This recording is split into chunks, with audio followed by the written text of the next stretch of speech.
bad guy character in professional wrestling. When's the last time you got laid? French toast is the exchange student that you have like a 3-week affair with. Hey, we can see that you don't have pants on. Can we tell the truth about Dusty sooner or later? Bro, less people wanted that than are currently watching our stream.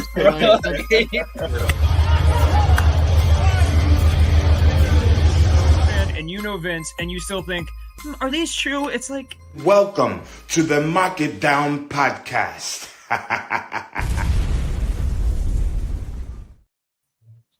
Hello, everybody, and welcome to another edition of the Mark It Down podcast. My name is Nick Cummings, joined this week by James Asante. Back here once again to review tonight's episode of AEW Dynamite. This was the go-home Dynamite for All In. So we had some stuff. It was good stuff, but obviously, yeah. I would say, obviously, James, a lot of finality to what the storylines as we head into AEW's biggest event of the year over at Wembley Stadium. So some good wrestling, but not a whole lot, as obviously, A, you got to protect the people, and B, we did have to have a couple of showdowns as we headed into All In. And we started with one of those showdowns, which saw the contract signing between the TBS champion Mercedes Moné and Dr. Britt Baker, DMD. Thank you. So I didn't tell you this. I dislocated my shoulder for an 8th time today. Again. So I am working left-handed. And guys, don't worry. Don't pray for me. I'll be okay. But I'm just operating a little slower today. So I had to go left-handed once or twice because I broke my pinky once and I've jammed almost every one of my fingers. So I've actually become fairly ambidextrous. So good for you. Digressing, obviously we have one Toni Schiavone in the ring mediating this contract signing. Camille standing tall with Mercedes Moné, and she's the one who starts things off. She actually keeps things fairly brief to start, saying that when she taps Britt out, it'll prove that Britt is the past and she will forever be the future. Britt responds by saying that speaking of the past, she remembers when Mercedes came hobbling in on crutches at All In last year, and then she signs the contract as well. Mercedes counters by questioning if Britt is actually All In herself, saying that Britt had to get a degree to fall back on, whereas Mercedes has been one who has been wrestling since 10 years old, and this was her only option. Britt says that she never actually had a plan B, only 2 plan A's. And while Mercedes may be one of 4, referencing obviously the 4 horsewomen of NXT, Britt herself is indeed one of 1. Unless you count her as one of the 4 pillars, then she is one of 4. But that's up to your interpretation.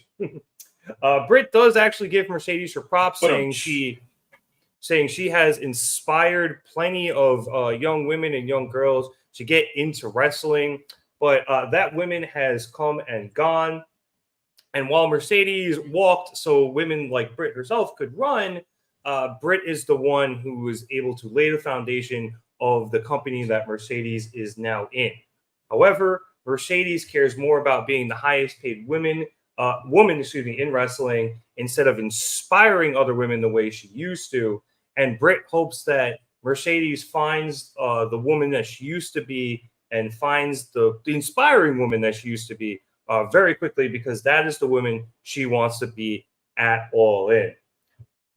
Camille then kind of steps in as Britt is starting to really loom over Mercedes, and you can tell Britt's getting a little pissed off. So she's like, everyone relax. I'm not going to break the no physicality agreement that we had to start this entire segment. And while I can't touch you, Mercedes, this bitch is really starting to annoy me. And she whacks Camille upside the head with the mic. She then slams her head off of the table, jumps up on the table, and hits a crossbody into Camille, who goes into Mercedes, who is still sitting, and the both of them go flying out of the ring.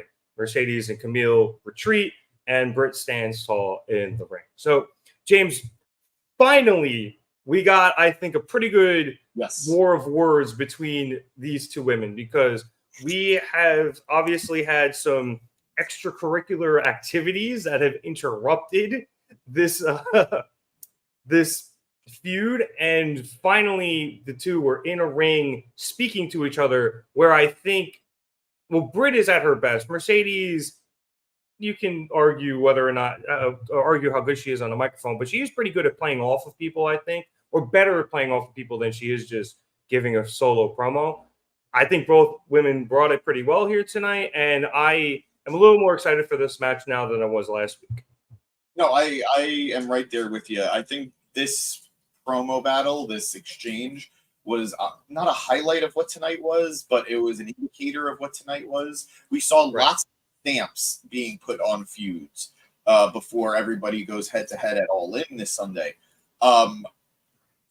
We got what we wanted. We got what we needed to really get us over into this matchup come Sunday.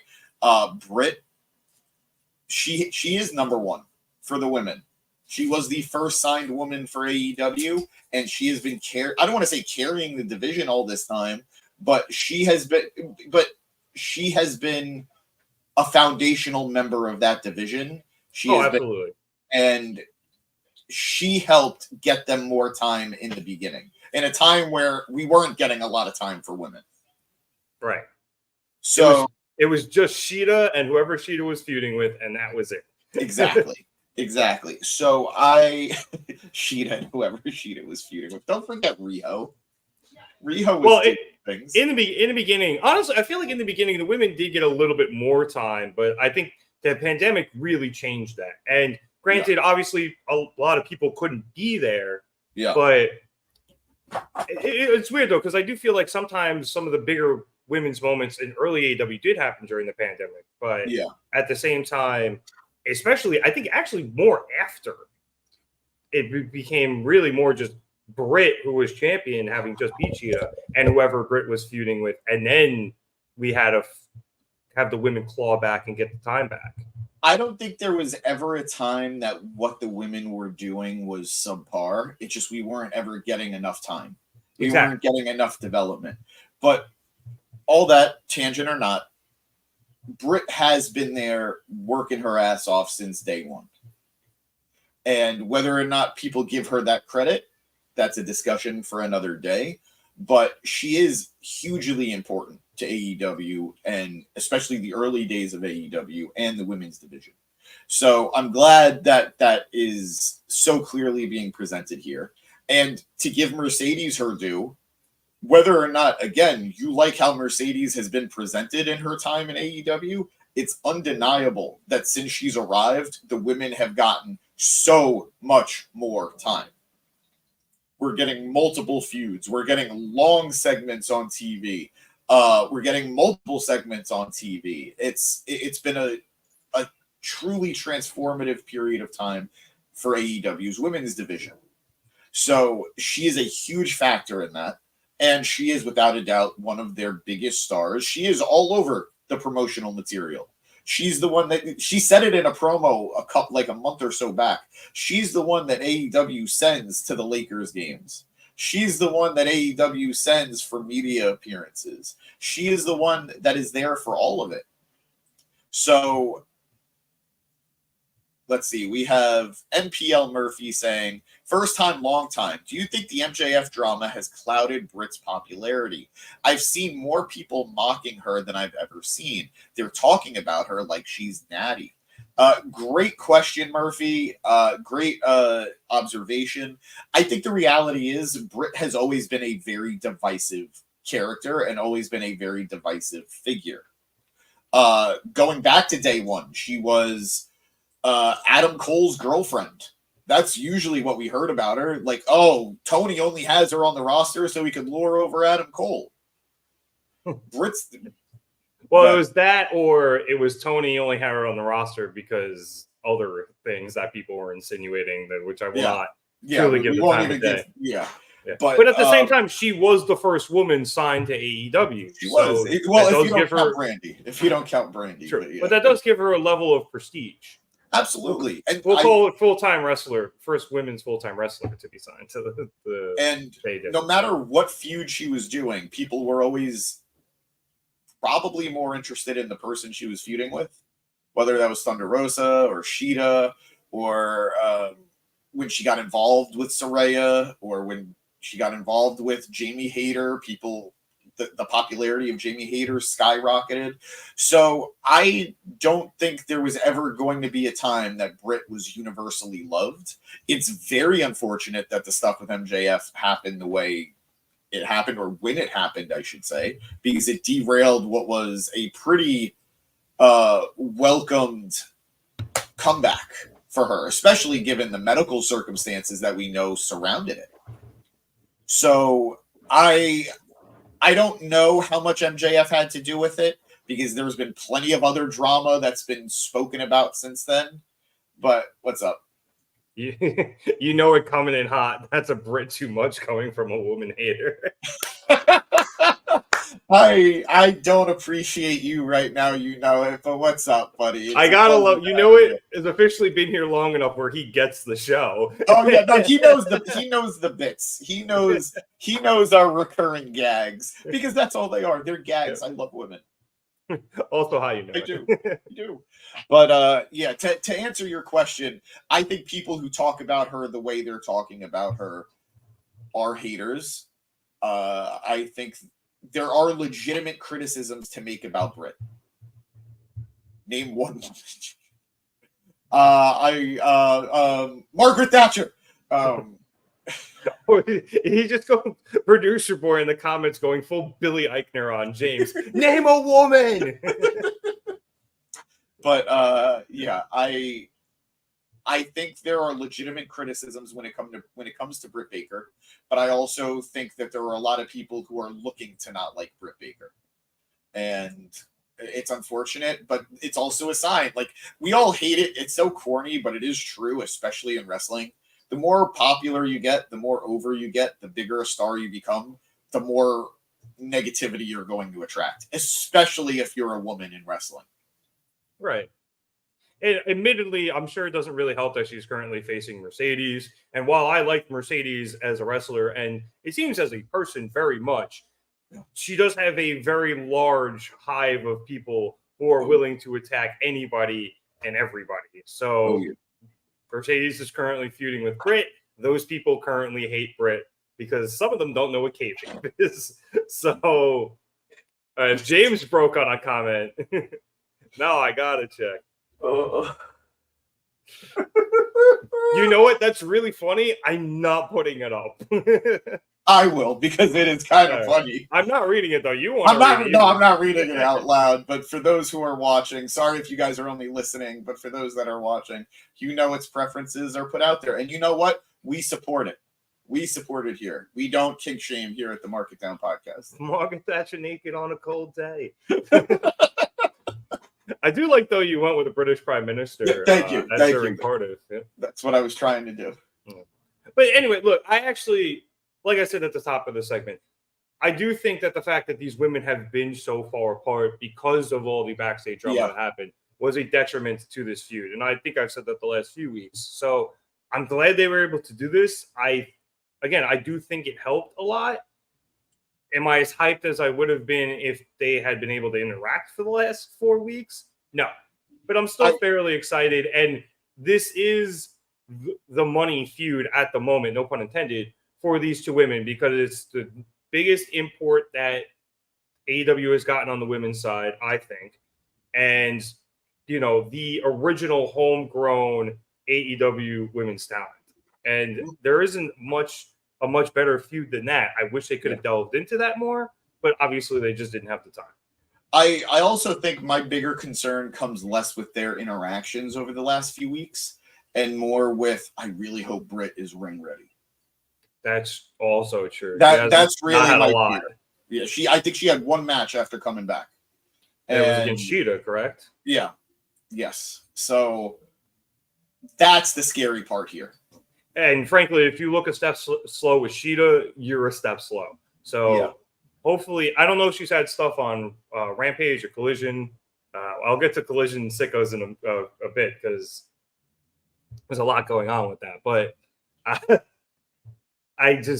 hope she is ring ready because I really want these two to really, really bring it on Sunday, and hopefully they can, and just get all the haters out of the way, except the one, because I want Jamie to show back up. Except the one hater. Yeah. Yep, there you go. Real quick, speaking of collision sickos, because we were talking about the women's division, that Perazo fucking Thunder Rosa feud. Oof. I know Perazo's your girl, so She's won the majority of the feud.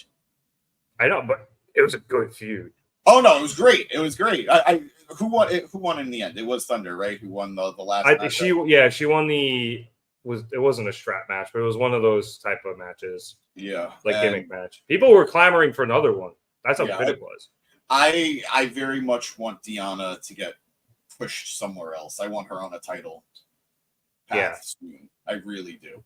Assuming Mercedes wins on Sunday, I will very gladly take Mercedes versus Deonna. That I think is a money matchup. Again, no money. The Virtuosa versus the CEO would be great. Yeah.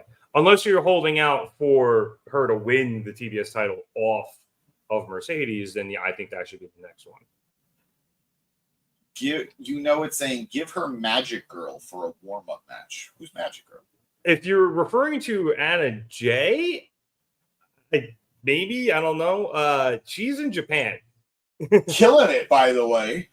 Yeah, she's doing a very good job. Bravo to Anna Jay. Apparently, if you send any member of that household to Japan, they get exponentially better. Yep. Shout out my man Jack Perry. Yep. Patrick the Heel on Twitter saying Mercedes is a better promo than Britt Baker. I disagree. I think Britt is a better heel than she is a face. Similar to how Mercedes is a better 100%. heel than she is a face. So she's fighting an uphill battle going against character. But I think she held her own very well. I think she hit all the points she needed to hit. If I had a problem with the promo, it more or less had to be that I think they were both we're trying to get sound bites out. And all right, we have Wrestle Talk saying it's Britt's comments from the promo. You're a smug, arrogant ass, and you care more about being the highest paid female in professional wrestling than you do about your own damn legacy that inspired future stars and future role models like me. I think she was great. I think it was great. When you got past the DMD versus CEO stuff, I think you had a really good promo there. A lot of passion from Britt. And I think Mercedes as well. I'm curious if any of the role model quips were directed sort of at Bayley, because Britt was the role model, but with 2 L's because she was on wheels at the time, while Bayley was doing that. So I'm curious if, not like a shot, but a little bit of an homage reference there to Bayley. I think it's one of those things that it's unavoidable. Like you can't ignore the comparison, but I don't think she was going after Bayley there. Yeah. By the way, something I noticed, because I was doing like the tail of the tape on both women. Britt is only 33 and Mercedes is only 32. And Mercedes has been around for a long time. Yeah, she's been around since she was like young. So these women are going to be around for a very long time. Which is great. Oh, it's amazing. It's amazing. So I know Mercedes' thing was that Britt was yesterday and Mercedes is the future, but both of these women are going to be in the future for a very long time. Or a part of the future for a very long time. All right. What is trying to figure out who the Magic Girl was? It's one of the Japanese wrestler, been on AEW. Is it Yuka how you say her name? I don't know. Sakazaki. I'm blanking on it, but it's something like, I think it's Yuka. Yeah. Her I remember her theme. It's just yeah. All right, well, we try to figure that one out. Yeah. Good job there, Eric, in the chat. Let's move on as we went backstage after the segment quickly to Renee Paquette, who was interviewing the Learning Tree, Chris Jericho, along with his branches. Jericho was about to wrestle the new Dynamite Kid, Tommy Billington, And Jericho is taking much offense to the fact that Tommy is using his uncle's old nickname. I did love this. I did love the promo. Yeah, saying there was a lot more to this, but he did essentially just say that Tommy cannot live up to the original Dynamite Kid. How dare you? What gives you the right to use that name just because he's your uncle and passed it down to you? Like, oh, that was good. I also did love the very subtle heat of him saying, "We're here in Cardiff, United Kingdom." Cardiff, England. We're here in Cardiff, England. Did he say Cardiff, England? Yeah, he did. Oh, that's just wrong. Yeah. Like, at least Cardiff that's why it's United so good. Kingdom. Like, Cardiff United Kingdom will get you heat, but it is technically correct, the best kind of correct. Cardiff, England is just straight wrong. Yep. Damn, I misremembered. How you go for Mercedes to damn Chris Jericho? I don't Because necessarily disagree. It's got to be somewhere on the card, but don't worry, the man's got a six-pack and he's never going to retire. You saw that, right? You saw Yep. that. That was all. My favorite comment on Reddit for that was, "Hey Chris, do you see the six-pack in the room with you now?" I thought it was fantastic. I did like everybody just immediately went for the very easy joke of, yeah, six-pack of Modelo or whatever, Coors Light, but not Bud Light, because we all know Jericho doesn't want those. This tweet saying the worst part about this is, all right, we'll come back to this tweet in a second, okay? We'll talk about the match. Yes. So let's get into the match, which, again, so the learning tree, Chris Jericho face off against Dynamite Kid Tommy Billington. I think he's been signed. I'm not sure, but he signed a week ago. He got signed yes. a week or so ago. And I think it was a solid move debuting him here in Cardiff, where the people would be behind him. Anyway, just to jump to the end of the match here, after breaking the walls of Jericho on the ropes, Billington hits a snap suplex a la his uncle and a tombstone pile driver before going up to the top and taking out Brian Keith with a crossbody off. And then he sidestepped Big Bill, who went into the barricade. However, Billington then went back into the ring and got up on the top rope, but all that time allowed Jericho to recover. So when Billington went in with a flying nothing, Jericho was able to then hit the code breaker, and he actually ended up winning with it. It was the code breaker. It was not the no. He won with the code breaker, first time in a while. After the match, Jericho grabbed the mic and immediately calls out Hook, saying that if Hook was there in Cardiff, he'd tear him apart branch by branch by branch by branch, and then Hook's music hit, and guess what? He's there.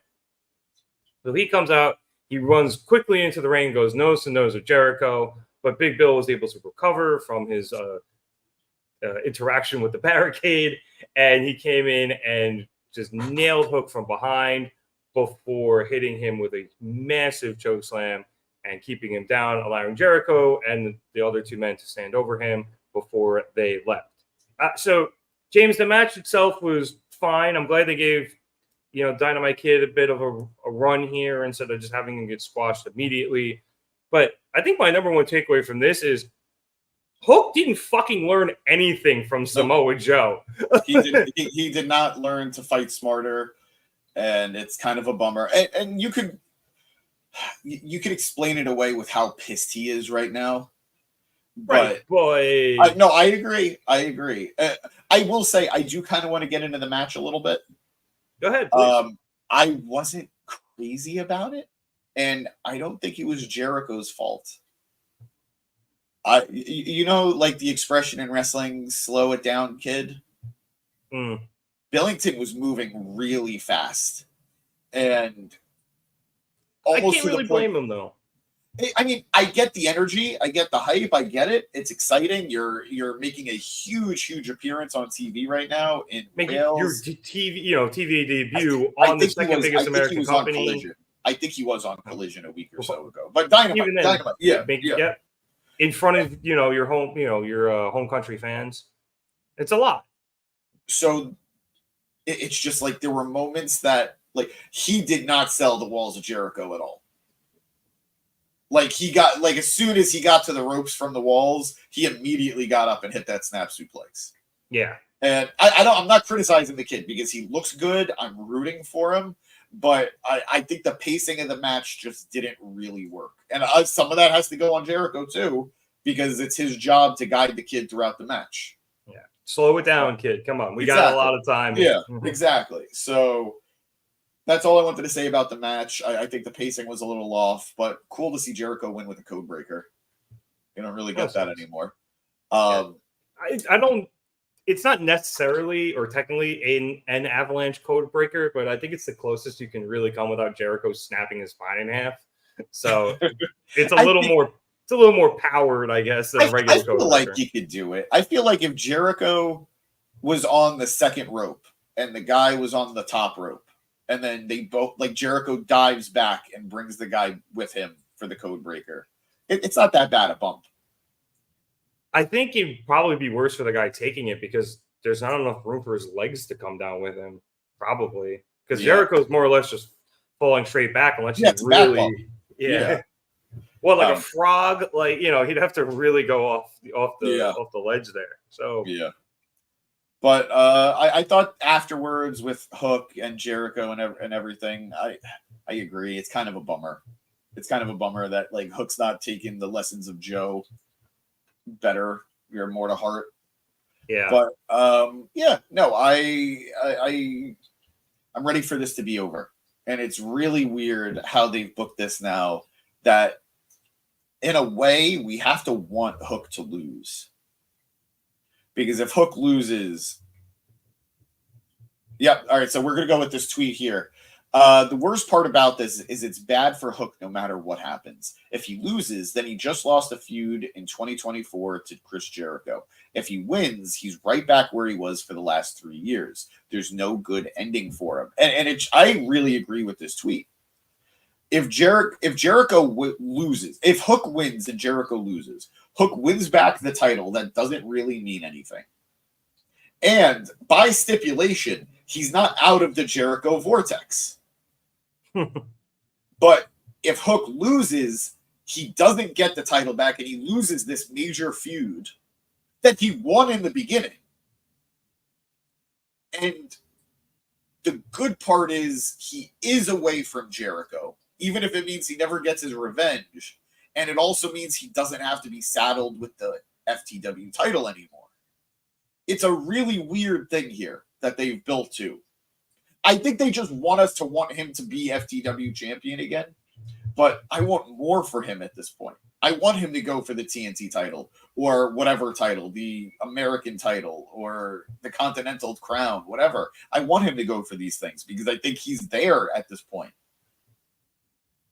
So it's just a weird position that they're in.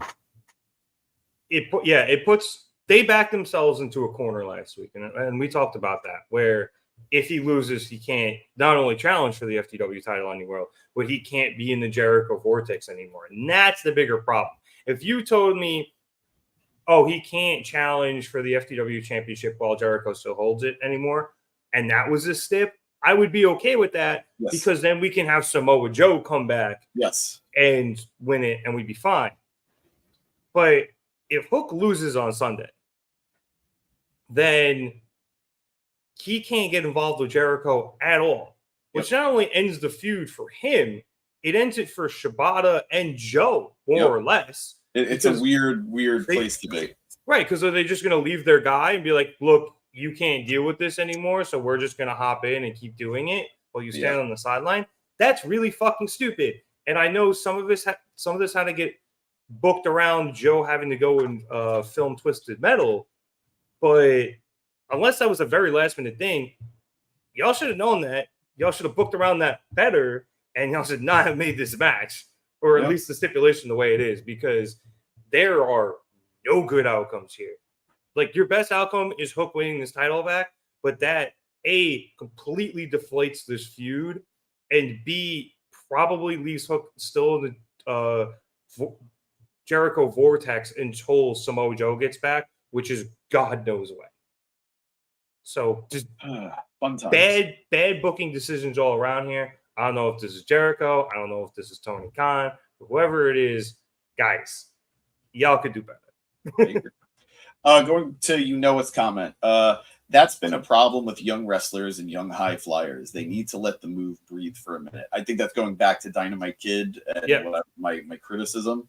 Yeah, it wasn't even fast-paced stuff. It was just there was no beats in between sequences. So it is what it is. He's young. I'm not, this isn't an indictment on his career as far as I'm concerned. It's just something to look out for. Yeah, and you'll listen to any great wrestler or any wrestler being like, yeah, when I was a kid, I would just go out there and it was bang, bang, bang, bang, bang, and everyone had to tell me to slow down because I wasn't either selling enough or just letting stuff breathe enough. And, the adrenaline of being out there on this type of show combined with his youth and inexperience, it's an understandable thing that's going to happen. So just something he's got to work on, but I don't think it's a big deal or indictment of his entire career or his ability. Yeah. All right, moving on, we came back from commercial break to see Timeless Toni Storm face off against Saraya for the AEW Women's Championship. This was a pretty obvious outcome considering what they have built, but it was nice to see Saraya get something this weekend. So cool. Anyway, as we came back from commercials, Saraya was able to hit a nightcap that Toni kicked out of. She then hit another nightcap after a superplex, but Toni was actually able to grab the rope to break the count since Saraya pinned her so close to them. Toni then hit a sky up high powerbomb that Saraya kicked out of, and as Toni stood up, Harley Cameron, who was at ringside with Saraya, decided that this was the time that she needed to decide to distract everybody. So she jumped up on the apron, and Toni found a better way to distract everybody by kissing Harley. Bonk! I didn't say it, you did. Anyway, this left Harley faint, for lack of a better word. So when Saraya came over and tried to punch Toni ducked the punch, and Saraya just decked Harley off of the apron. Toni then met Saraya in the middle of the ring and once again utilized, as Excalibur called it, the lip lock to distract Saraya before kicking her in the gut and setting her up for the Storm Zero, which she used to pin Saraya for the win. Lip lock Jones over here. After the match, as Toni was celebrating, Mariah May came into the ring and blindsided Toni with the shoe. Gotta watch for the shoe, knocking her out into the middle of the ring. And then Mariah kissed Toni's forehead before mocking her by doing that flailing thing Toni used to do. And then Okada pushed the wrong button and accidentally played Toni's music before Mariah's actually came up. So, James, like I said, it was nice to see Saraya get a match here in England and a title match at that. It was good, probably one of Saraya's better matches in the last year or so, or at least since she lost the title. I agree. So, good stuff there. I did like to acknowledge all the history with the Outcasts and stuff. Bit of a bonk ending, as you mentioned, but good match. So I have to ask. And then you got enough with Mariah heading into All In. I have to ask, and this is kind of half serious. Oh boy, here we go. So, in wrestling, we accept that, all right, between two wrestlers in a matchup, physical assault, physical battery, is something that's going to happen, and both people agree to it. So, things are legal in a wrestling match that aren't legal out in the real world. Does unwanted sexual touching also get waved away in a wrestling match? Now, granted, Harley Cameron was very on board with it. I was going to say, if you looked at Harley, I'm not sure it was unwanted, but that is kind of her bit. Yeah. But with Saraya, again, if she wanted to press charges on Toni Storm, could she? The character. I mean, we see plenty of assaults in a wrestling ring that aren't prosecuted, or occasionally they are. Stone Cold got let out in cuffs, but for the most part, they're not prosecuted. Last week on TNA on Impact, Santino was out in the ring with a contract, and he had Cardona come out. And Cardona says, "If you keep going, I'm going to hit you again." And Santino says, "I'm so glad you said that, because now I have proof in front of this entire crowd on TV that I could press charges on you for threatening me. I watched it on Columbo, and I know it's legit." Yeah, he said it's a good show. And he says he watched it on Colombo and he knows that he can press charges. And if he doesn't sign the contract, he will have him put in jail. So I don't know if it's a company by company thing, but apparently laws of assault, like threats of assault, are actionable. I think you're overthinking this. I know I am. I've been I was struggling with it on Thursday, and now a whole new layer got added today. I think a fun video would be the legalities of wrestling. But we'll get to it. Yeah, we'll put it behind the paywall. I also think that, to quote the great Allin Arkin, unusual but effective. Yeah, bonk. So I saw this tweet earlier too, Producer Boy. Thank you for bringing it up. Genuinely quite emotional at how many trans pride flags I saw during Saraya's entrance tonight.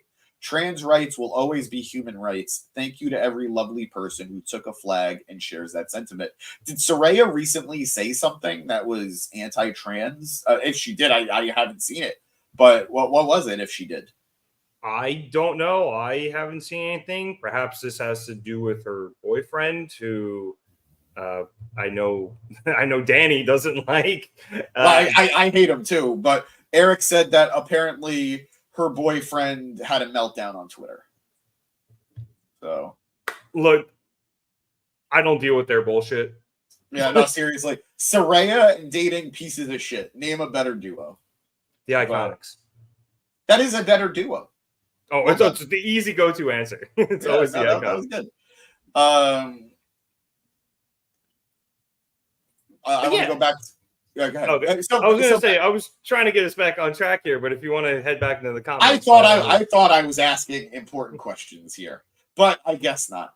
It's saying, I guess if you gotta lose to Toni, I guess if you gotta lose to Toni, that would be the way to go. I mean, gladly.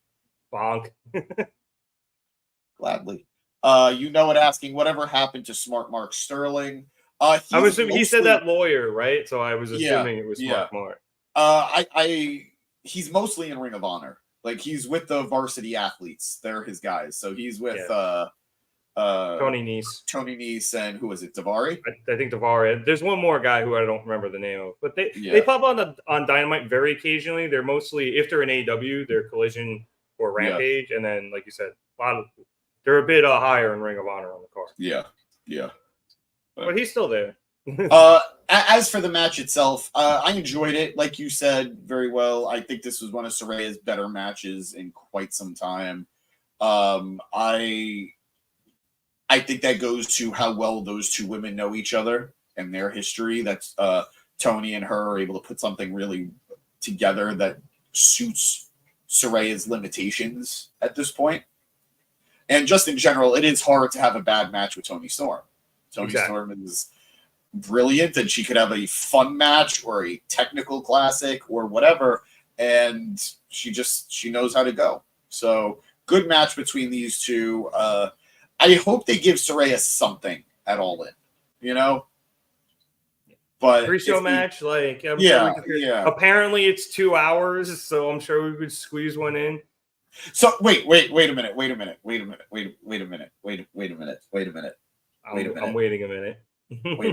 My brain just wait a minute.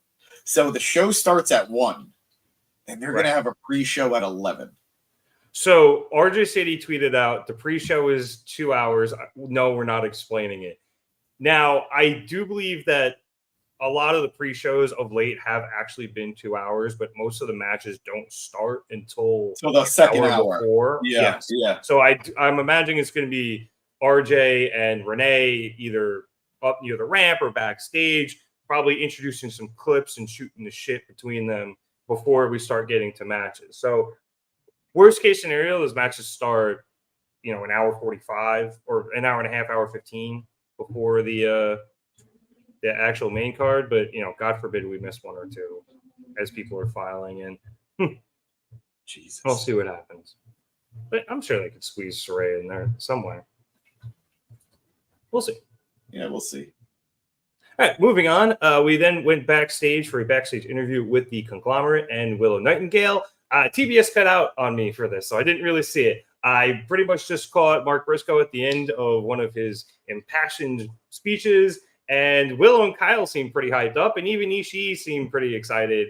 And then Orange was just like, and that's all I got for it. So I don't know if, James, there was anything in this you really enjoyed, but no, we're good. I'm guessing he was setting something up for either Collision or Rampage, because we're getting a mixed tag match this weekend with Willow, and I think it has to be Ishii, right? I don't know if Kyle's in the gauntlet, but yeah. If you're in the gauntlet, watching 6, yo. We'll get to that in a bit, but I think we're gonna get some fun surprises in the gauntlet. I do too. I think we're gonna get a debut or two in the gauntlet. Somebody who's known to bounce off of things. Some would even say ricochet off things. I mean, now you just said it. What? I didn't say Prince Puma. You fool. He can't actually do that, which is unfortunate. Wait, he can't do Prince Puma? He doesn't own it. Lucha Underground. Who owns it? Lucha Underground. It don't exist anymore. Yeah, but somebody owns all the rights to Lucha. He said this like on Twitter. People are like, "You bring back Prince Puma?" He's like, "I can't. I don't own the rights." I mean, I always figured he would be Ricochet because he owns Ricochet, but yeah, no, he'll be Ricochet. I think if he does debut, it'll probably be in that match. Yeah, I think so too. So I'm very excited. Can I just mention one thing because they weren't on the show tonight? Go ahead. I really fucking think Bobby Lashley's debuting it all in with the Hurt Business, or I'm sorry, the Hurt Syndicate.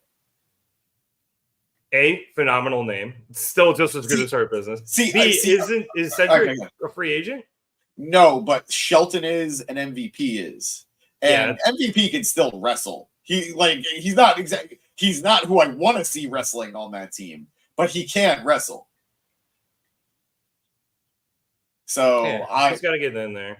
The only thing I'll say, I don't think the Hurt Syndicate's bad. I saw a lot of people shitting on it, but I will say I think the Pain Syndicate would have been a little better.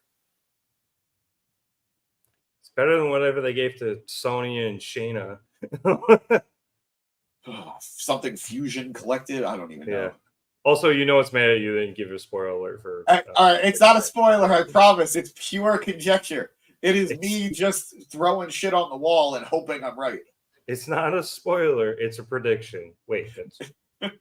Never mind. Paul would be proud. Anyway, after that backstage interview, we then got to our face-to-face between Will Ospreay and the AEW American Champion, MJF. They have security surrounding the ring to start, as both men have agreed to no physicality beforehand. Good luck with that. And Will comes in first, and he thanks the Welsh crowd for accepting him as an Englishman. No, not only did they accept him, he was so fucking over. There were multiple points where the Ospreay chant was probably eating into their time. And probably somebody else's time, too. Yeah. It's a good word for it. Anyway.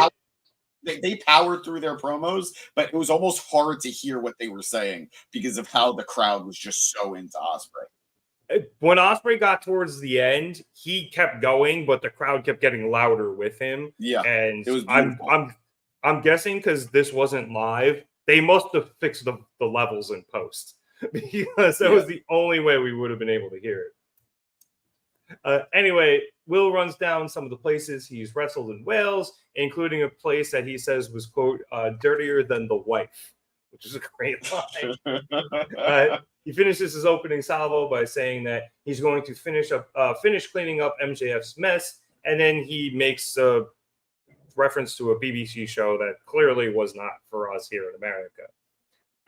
MJF responds by questioning Will about cleaning up his mess, saying the only reason he came back early from his injury was that he was begged by the top brass in AEW and Warner Brothers Discovery to clean up Will's mess, calling Ospreay an arrogant little prick. Will responds by saying that MJF has no right to call anybody an arrogant little prick, considering who he is. Called him a bellend, which, for those of you who don't speak English, is a dick because it has a bell-shaped end. and says that while a while back, England had heard of a renegade wrestling promotion where people were there to actually wrestle, and it was a great alternative. But when they turned it on, what they ended up doing was just laughing at MJF and what he was doing at the time with Adam Cole.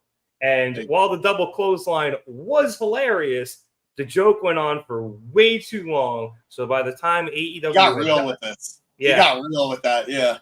By the time AEW had gotten to Wembley, Tony had to call upon him to come up the street and add some professionalism to the card and put on a good match, because the main event was basically just two friends jerking each other off.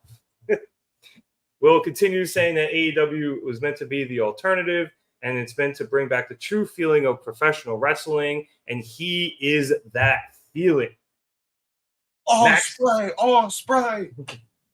Max comes back by saying, "Real of all the things Will just said, he is right about one thing. He doesn't care about the people. He only cares about the one thing Americans do best, which is winning." He also says that the only reason he left in the first place to help heal his injuries was that the four-eyed dork, Tony Khan, who I don't really see wearing glasses too often, said AEW would be in good hands. But who the hell is Will Ospreay? Because he clearly didn't do that job. Every pundit, every wrestling great, every wrestling legend says and knows that MJF is the best. And while people might say Ospreay is, the people might say Ospreay is, he knows the people don't know anything because they actually like Will's matches. MJF then throws out a few facts, but the most important one that you really need to know is that he says Ospreay only has one move in his chamber that can actually defeat him, and Will is too afraid to hit that move, obviously being the Tiger Driver 91. So while all these people may think Will is that feeling of what professional wrestling in AEW is supposed to be, facts do not care about your feelings. Ospreay follows up saying that MJF is straight off the path of what he originally was supposed to be and what AEW was supposed to be, and he has not inspired anyone. Running down everybody in Europe, Australia, New Zealand, and even Max's home state, out of all those people, they will all say that Will is the best in the world and that they love him the most. And this is when the crowd is really going apeshit. Yeah, when he starts naming the continents and everything, the crowd is Ospreay, and Will is screaming over them. All of this causes Max to finally lose his composure, saying that everybody loved him until Ospreay showed up, which I thought was great. And then he had to stop and walk away. Yep. And we finally got that crack in the armor from MJF, but he finally gets it back together, conceding that perhaps Ospreay is the face of AEW that he never could be. But before MJF came out tonight, he met Will's wife and son backstage, and he reveals that Will's son actually isn't his biological son. It was a child from his wife's previous relationship. And then Will gets mad, but Mac's like, "Don't worry, buddy, I'm going to put you over." And then said Will is actually a really good guy, and he met this woman, and he stepped up and has become this boy's father, which is a great thing for Will. And he has raised that kid as his own. And Max does grant that it is admirable, but he also says that from the vibe he was getting while he was talking to Will's wife, her next child might not be Will's either. Ospreay gets pissed at this, and he wants to go after MJF, but obviously the no physicality rule. So Will turns around to Shivani, and James, I know we talked about, hey, where do you like the desk last week? It was great at ringside this week, because Will turns around to Shivani and looks at him and goes, "Tony, you got Tony Khan in your ear, right?" And Shivani's like, "Yeah." He goes, "How much is it for me if I break the physicality clause? How much is the fine?" Yeah.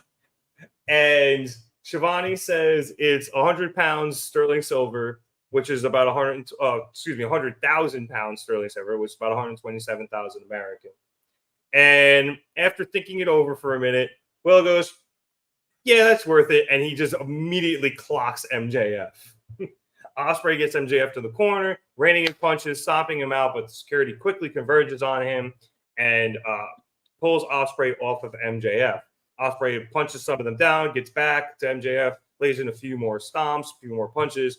The remaining security then pulls him off, but as Ospreay fights them, MJF is then able to slip on the Dynamite Diamond ring, get through the remaining security, and punch Ospreay in the face, laying him out and bloodying his face.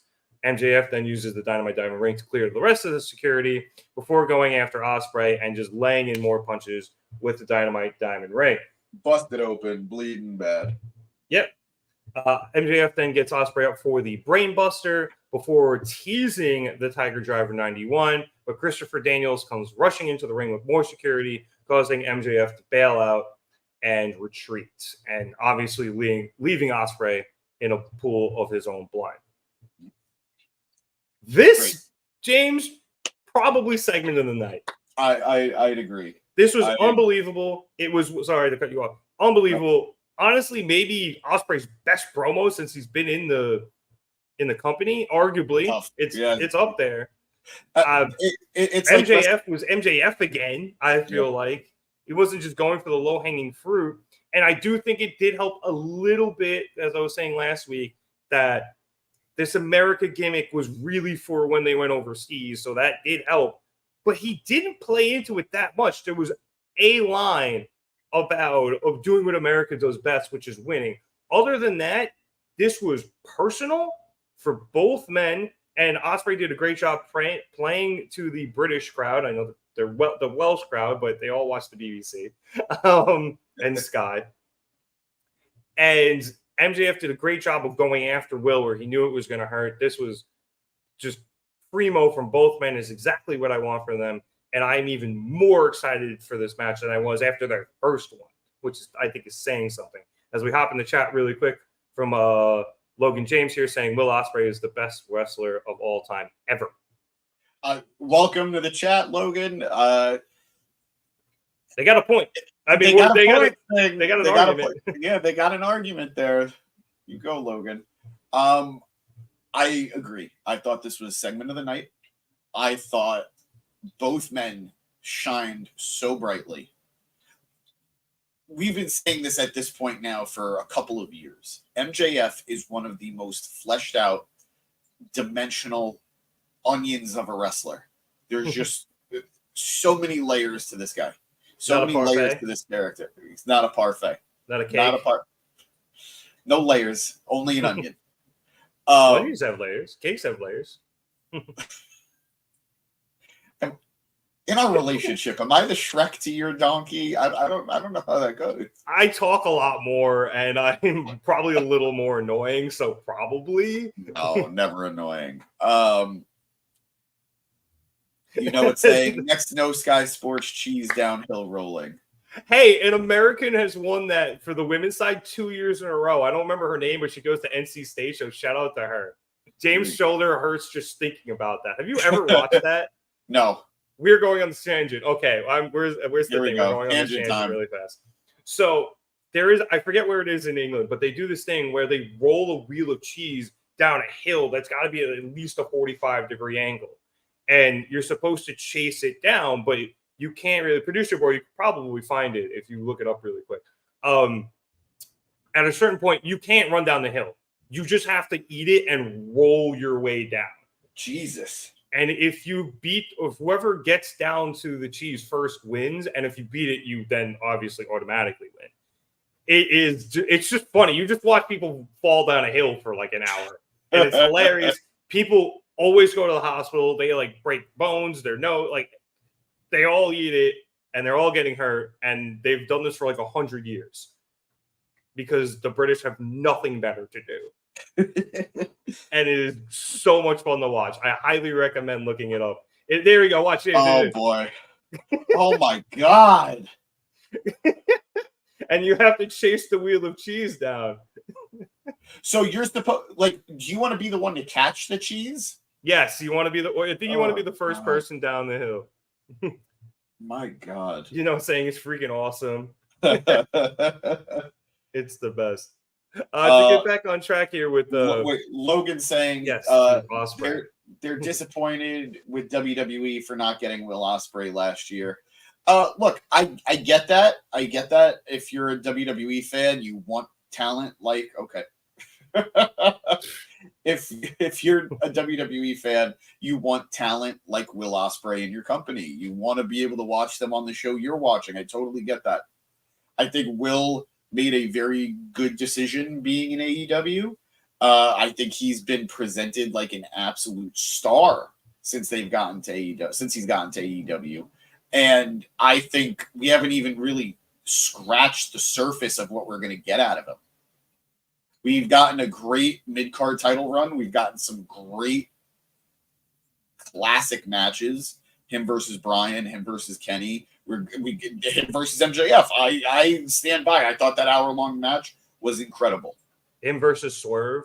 Him versus Swerve was I was great. like, technically, I don't even think the him versus Kenny match when he was signed to AEW. He wasn't yet. So I think we're going to get so much out of this guy. And I think he's still so young that if you are a WWE fan, you could still hope he might switch over at some point. But if you're an AEW fan, you hope they hold on to him. And it seems like he wants to stay in AEW. I think a lot of it has to do with his family. I think a lot of it was when he signed in AEW, it allowed him the opportunity to still live in England and occasionally just, hop across the pond for a day or two. Worst case scenario, he's got to do a collision. He stays for 4 days and go back home. Whereas AEW obviously runs a lot of house shows. You can't really have that opportunity. And then Will can, if he wants to, work New Japan, obviously with AEW's permission, or he can, my man can just pop into a, British indie every once in a while if he wants to. So I think because of all of those reasons is why he chose AEW. But perhaps when he gets older, maybe his, kid or future kids get older and they can, or they want to live in America for a little while and he can handle the WWE circuit, I'm sure he would have a lot of fun there and I'm sure he would do great there. But for now, he's, I think AEW is the spot for him for both professional and personal reasons. Yeah. By the way, Eric had a good comment. It's like catching the snitch for the cheese thing. Sure. The golden snitch from I have a general idea of what that is, but I'm not a Harry Potter guy. Come on. Dude, I've not seen any of the movies. I've not read any of the books. I don't know shit. Look at you. You're like Cardiff, supporting trans rights. I appreciate that. And you. It's saying in WWE he would probably be somewhat handcuffed. Probably. No tiger drivers, I'll tell you that. Yeah. But people will be wondering why he does Cody cutters all the time. I think it would have just been a real shame to see him go straight to NXT out the gate. And I don't think anybody would have been happy about that. But look, I'm happy with where he landed. I hope he stays.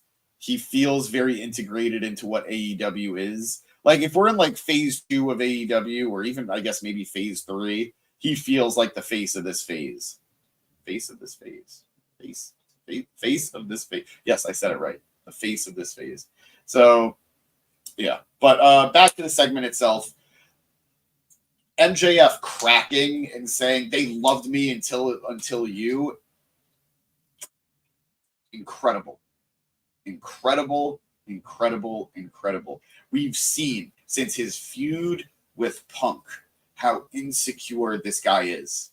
We've seen how desperate he is to be loved. And he talked about it in the feud with Cole. He talked about it while he was champion. He was afraid to open himself up to people. And then he finally did. And he wanted to earn the love that they were showing him. And then Cole betrayed him, and he hardened back up again. And then he blamed us, the fans, for abandoning him after he got hurt and came back, which, sure. But sure. I do think, in character, that is a result of his insecurities and all of that, and Cole betraying him. But he did say, like, you guys found new favorites with Swerve and Ospreay, and he mentioned a couple of Daniel Garcia, which is how that all started. So this is on track for what he said and started with when he turned back heel a few weeks after coming back. So I love this development with this character. I love these extra nuggets of character growth and understanding, and I just loved it. And I think Ospreay, again, I've been saying it over and over and over. If you can't appreciate Ospreay's promo style, that's on you at this point. To say he's not a good promo is, I think, just insanity. He's not a traditional promo. He's not a Rock or an MJF or an Adam Cole. He is a guy talking. He's an Eddie Kingston. You know? Yeah. He's a British Eddie Kingston, but he's Eddie Kingston. He's a Bryan Danielson. These aren't guys who are going... He's like a... I've never felt closer to Producer Boy ever. Me and him said the same damn thing. I don't know. Oh. Okay. But yeah, I think it's great. I thought he was great, and it's undeniable how over he is. I think it's undeniable how over he is. And I think as fun of a segment as it, or as fun of a line as it was with, "Hey, Toni, how much is this going to cost me?" I think it speaks so well to his character, too. He has, this character has so much honor, and he's not going to be a cucked babyface. He'll suffer the consequences for justice. And I love that. Granted, it didn't work out for him tonight. MJF got the best of him because he cheated. But I think it shows who this character is. And to me, I promise, I hope this isn't meant, I'm not trying to be hyperbolic, but I feel like tonight is a defining moment for who Will Ospreay is as a professional wrestler.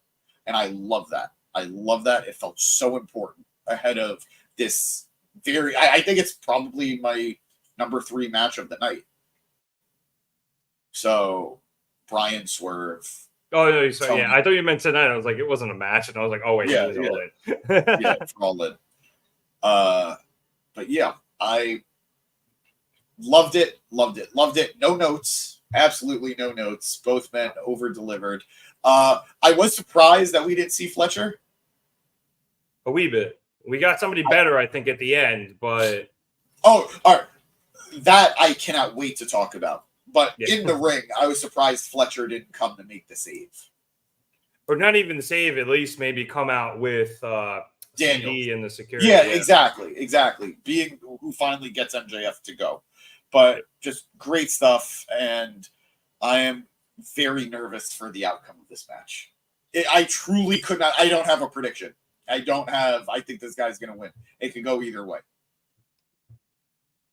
Honestly, I think after all that, I think Ospreay kind of has to win. We can do a little bit more of that when we get towards the end of the show. Yeah. We'll get into it later. Yeah. I did want to hop into the comments really quick because Logan was back in. Yes. Saying that rumors are swirling that Ricky Starks has already signed with WWE since July. I do believe Ricky is still under contract with AEW, but there have been a lot of rumors that he is going to go there once his contract is over. So, it's saying that Ricky would do well there if this would go up. There we go. And I don't disagree. I miss Ricky Starks on my television in general. I do too. So if it gets him on TV, whether it's in NXT or WWE proper, fine, but I will miss him in AEW. And I do think AEW has dropped a massive ball with him because that kid just oozes charisma and he's pretty damn good in the ring too. So I also did hear though that he was rejecting AEW pitches for some time, and that's not a criticism of him. If he does not want to be there and he's getting ready to go, sure, don't take the TV time. And I think you said this as well. It's also not worth it for AEW to put more into him if he's just gonna, jump ship. Exactly. So I love Ricky Starks. I think he will do very well in WWE, but I think he has a lower ceiling in WWE than he does in AEW. I agree as well. We were clamoring for him at one point we were all pretty invested. Maybe he's the guy to take the title off of MJF. After that first feud, we were like, why would they do this so early? They should circle it back in a few months and maybe he's the guy to do it. And I don't see that happening in WWE. I don't see Ricky being that guy. Like, I could see him being United States champion. I could see him being Intercontinental champion. I don't want him to be the Speed champion, but I can see him facing Cody just because Cody's doing solid. Exactly. But that's going to be on like a SmackDown, not on a pay-per-view, you know? Yeah. So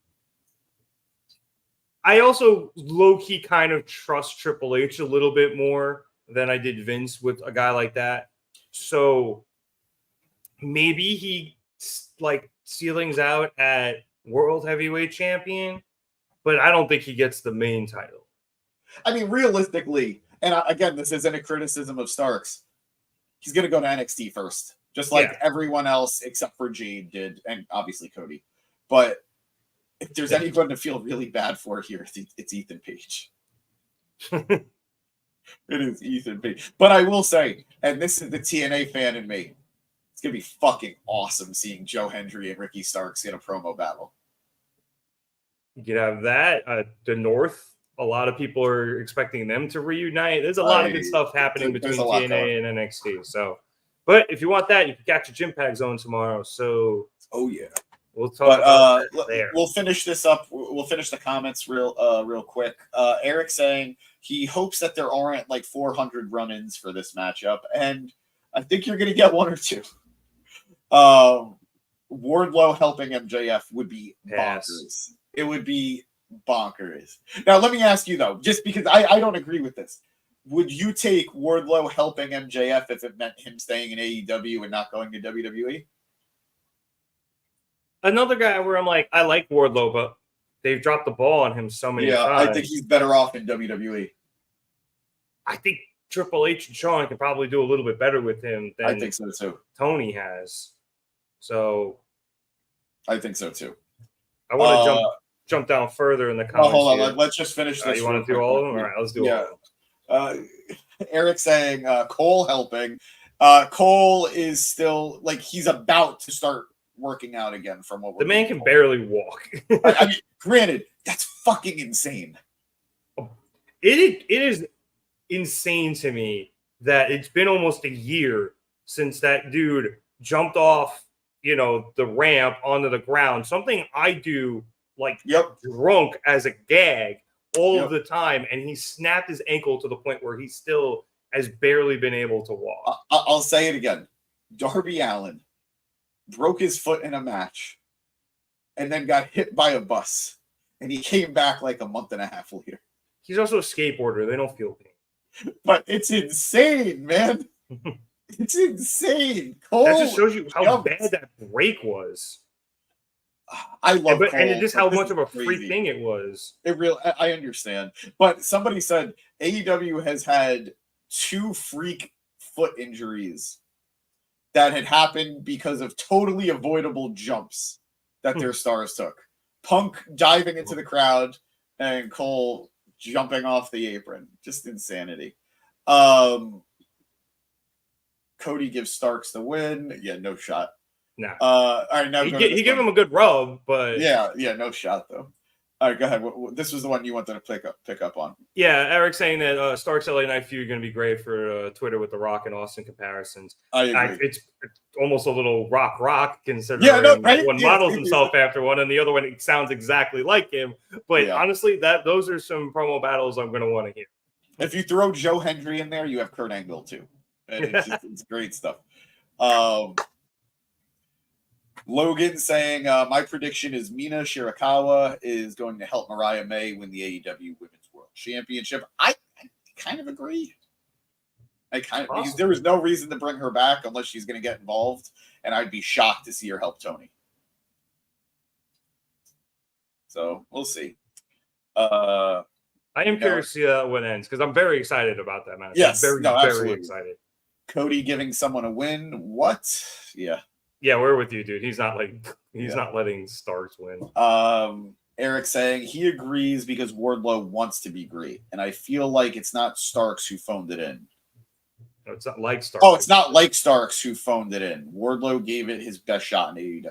I don't think Starks ever phoned it in. I think it was clear that there were things he didn't want to be doing, but I never felt like this guy wasn't giving it his all. Like, spade to spade.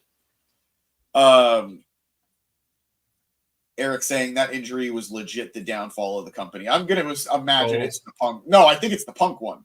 Oh, I thought he was referencing the Cole one. Because the Punk one, they have worked around and now recovered from, I think. The Cole one did lead to a bit of a dip in the product where we saw it as you went from Grand Slam through World's End. There was a clear dip, and part of it was just because they couldn't really figure out what the hell to do now that Cole was hurt between the Ring of Honor tag team champions and the Devil and all of that stuff. It really threw a wrench in their plans from that point through World's End. So that happened, and that was, I think, the biggest dip. Did people leave because of Punk? Yes. Did it throw some shit in the turmoil? Yes. But not only think we've moved past that, I think we've actually gotten some decent storylines out of it, mainly Jack Perry. Yeah. So we are far and beyond past that. Plus, I think, you said this when it happened, James, we got Samoa Joe as world champion. I don't know why I said it like Big Papa Pump, but but we got him as world champion probably because he handled everything so well at All In when all that shit happened. So and was he a transitional champ? Yeah, he was a fucking good one. Hey, he had the belt for a couple of months. That's true. He did have it for a while. But he was transitional, but he wasn't a paper champion. Yeah, transitional champion AEW is like 4 months. Yeah, right. Seriously. Our own page saying, imagine a casual turning on the TV after not watching wrestling in years. I'm assuming that's in reference to like LA Knight and Ricky Starks. It could be in reference to the entirety of the landscape of wrestling right now, but Eric saying Starks has the grass is greener idea. Wardlow has always been ride or die, just want to be the best. I mean, I've also heard that Wardlow expressed interest in going to NXT, but I think he also values the fact that AEW is the one who picked him up when WWE wouldn't. Or didn't want to, I should say. So, look, I like Wardlow a lot. And I think I was one of the few defending him, even when things were really bad with him. And, like, he was just struggling on TV. I'll be happy no matter where he lands. I just want to see him get the treatment I think he deserves. Because I think he is an excellent talent. Yeah, Wardlow has a lot of value. And AEW just hasn't found a way to use it. And sometimes you just have to go somewhere else and figure that out. It happens in wrestling, it happens in sports. Yeah. So sometimes you just got to go somewhere else, and somebody else can see something, work with something a better or different way, and it, increases your not your usefulness, but it increases what your value tenfold. Your potential. Yes, and your potential on TV. Yeah. All right. Let's get back into the show as we went backstage for an interview, which ended up being with Hangman Adam Page. We went straight to Renee, who was back there, and she says that she heard there was an incident in Tony Khan's office earlier, and that Hangman had been asked to leave the building. She then catches Hangman, who was attempting to leave, in a huff, and she asks him what the hell happened, and he says that he did what he had to do to get himself into the casino gauntlet match, and that anybody who gets in his way will be taken out. We then have former friend of Hangman, Evil Uno, who finally got some friggin' TV time on Dynamite. You can feel the monkey's paw just like contorting throughout the whole thing. So he walks by, and Hangman's like, "Hey, Uno, old friend, do you know anybody who's in the casino gauntlet match?" And Uno's like, "Actually, I was just speaking to Christopher Daniels, and he told me that I'll be in it." And as Uno continues to speak to Renee, Hangman grabs a chair, folds it up, and bops Uno in the back of the neck with it, sending him straight into the ground. Hangman then gets back on the mic, almost grabbing it from Renee, who was attempting to scramble away. He was like, "No, keep that mic in front of me." He says he will destroy anyone who gets in his way of taking his, read Swerve's, happiness, his joy. So everyone just get out of the way and let me win that match. he was very, very heated. Hangman then leaves, and as he leaves, he wheels his suitcase over Uno's body. Poor Uno. It was terrible. By the way, I love that Uno has transitioned his ring gear to basically being the modern day Mankind. with the button down and the tie and everything. I love it. That was hard to watch. I felt so bad. I have been long saying Hangman did nothing wrong.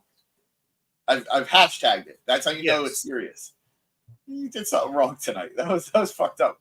Yeah, no, we are very clearly getting to the point where Hangman is willing to cross whatever line it takes to get his hands on Swerve. And it started small with, going after Jarrett, and then he joined back up with the Elite, who he very clearly didn't like, but it was a chance to get his hands on Swerve.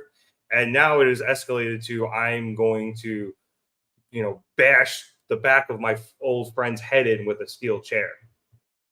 So it is not Hangman versus Okada. Which is weird. Tonight. It is weird. Agreed. And I do think that's coming at some point. It has to. But Hangman couldn't give two fucks about Okada right now. Does that mean it's Hangman versus Swerve at All Out? For the title. So we have a little bit of a spoiler tag here now. This is for you, you know it. A little bit of a spoiler tag. It has been reported that All Out is going to have a major matchup in Swerve versus Hangman. Now, the question arises again, like Eric just asked, is it for the title? Will it be non-title? What are the circumstances here? We'll do I don't know if we're doing a prediction show for All In. We haven't done a prediction show in general in a very long time. But I don't believe, all right, I'll put it this way. I very much believe Bryan Danielson is walking out with the AEW World Championship. Whether or not I am suggesting, or else. Whether or not I'm just ingesting a huge amount of copium, we'll find out. But I really do think Bryan is going to win, and I think somehow Hangman is going to get involved. It reminds me of Undertaker Shawn 2, where Shawn was desperate for a rematch with Taker, so he entered the Rumble to win. And then he gets eliminated, I think, in like the final 4 or so. And then he... in the Elimination Chamber match a couple of weeks later, he interferes and Undertaker, he super kicks Undertaker, and Jericho wins the World Heavyweight title. I think that's what we're getting here. I think we're getting a failed gauntlet match attempt out of Hangman. I think he's not going to win the gauntlet. And then he gets so mad and so desperate to take on Swerve that he costs Swerve the title so he could wrestle him at All Out. And I think that's how we're going to go. And again, none of that is a spoiler. That is just a prediction. But yeah. And I think you mentioned last week that you have where Bryan doesn't notice that Hangman gets involved until after, because then it allows Bryan to win slightly clean, or at least oblivious to where that happened. But yeah, and I liked it. It getting on your case here. Oh, not only about the copium. Don't you worry. The only opium ingestion is from the poppy seed bagels I have for breakfast. Also, what he was getting about your case on, or meant to, was now you're giving out spoiler alerts.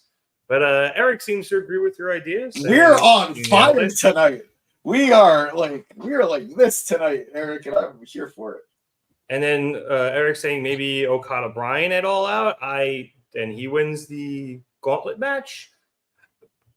I don't know. It's curious. I don't know if the gauntlet match winner gets a shot automatically at All Out. I don't think they've announced that. I know they get end title shot. I don't know when it is. Yeah. But also Okada has a title. So yeah. And I mean, not that I want it, because I would like for Bryan to get as many defenses in as possible before he hangs it up. But at last year's All Out, the world title was not defended after All In. The main event for All Out was Orange Cassidy defending the international title against Moxley. Great match. And MJF, who was still champion, he and Cole defended the Ring of Honor tag team titles. Right. If I'm not mistaken, they led off the show. Yeah. So that doesn't necessarily mean that Bryan or whoever, I mean, if it's Swerve, he probably will, he probably will be there to defend it against Hangman. But there's no guarantee that Bryan's going to defend it. But who knows? Who knows? Yeah. And again. Yeah, I was gonna say it is the week after All In, right? So, or it's 2 weeks after, maybe. So last year was a week later. This year is 2 weeks later. Right. Because I'll be in Ireland. Oh my God, you will be, won't you? Yes, I told you this. Yeah, I forgot. So you're gonna miss All Out. I'm gonna miss All Out. I'm gonna miss the Dynamite after. Spoiler alert, guys! I'm not gonna be here for a little while. No. James is gonna have to carry and hopefully drag Matt in coming back. Drag Danny back in. Drag Chad back in. Get something. Wouldn't that be nice? Oh, by the way, speaking of other pod members, happy birthday, Nick. Yeah, Not you, Nick. The other Nick. Nick M. Happy birthday, buddy. I hope you had a great day. Please cumpleaños, senor. I miss your face. I miss your beautiful face, Nick. But anyway. Speaking of Okada, though, he faced off against one Claudio Castinolgi for the AEW Continental Championship. Obviously, contested under Continental rules, so strict 20-minute time limit. Nobody allowed at ringside. So I will jump towards the end of this match here, where after Okada hit an elbow drop, he faked us out with the pose and instead flipped us all off. And then he stepped on Claudio to walk to the other side of the ring. Great suplex here.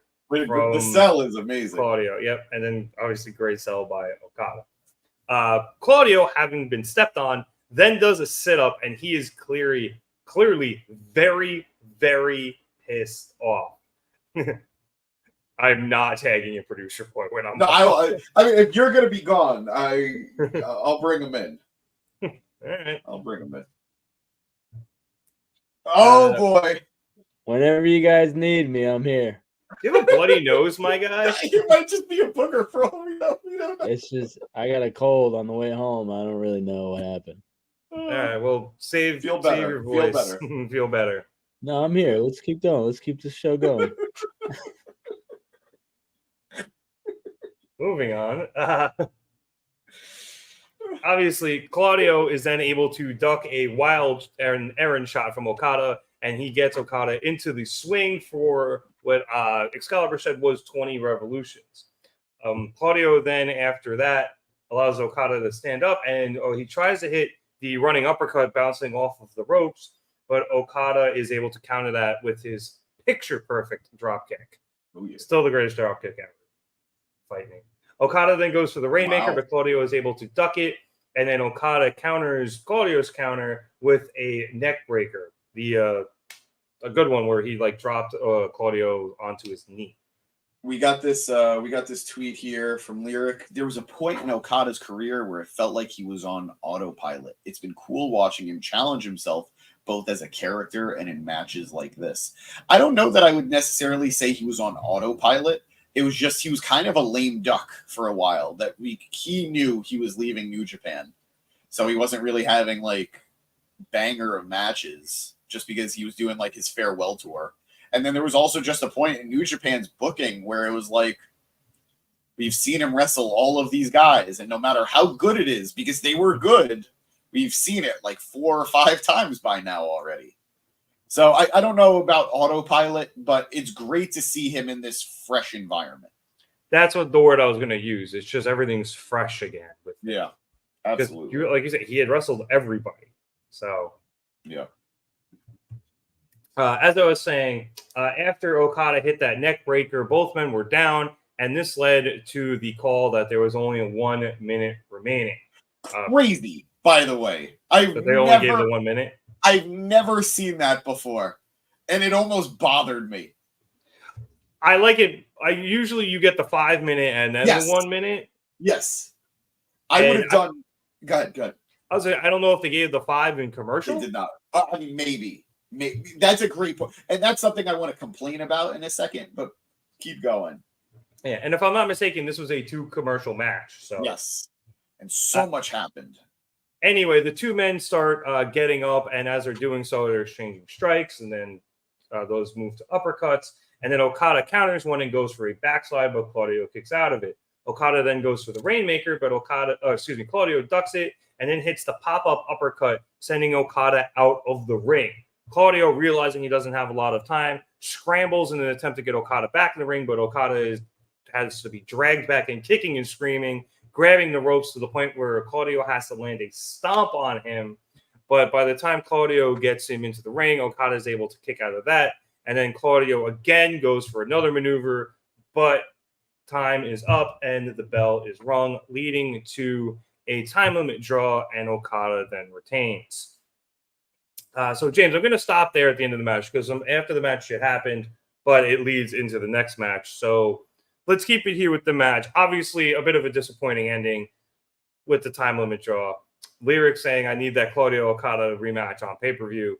I concur because while this match was very, very good, and I think it was easily match of the night, another instance where I think these guys held back a little bit. I think we can see these guys clearly have another gear, and that time limit draw really just take the piss out of everything. And this is, I know it's the constraints of television. So much happened during the commercial breaks. Really did. And I know we were picture in picture, but even then, it's not the same. It's not the same. I do my best to pay attention during the picture in picture. I do. But I use those commercial breaks to do shit, you know? Yep.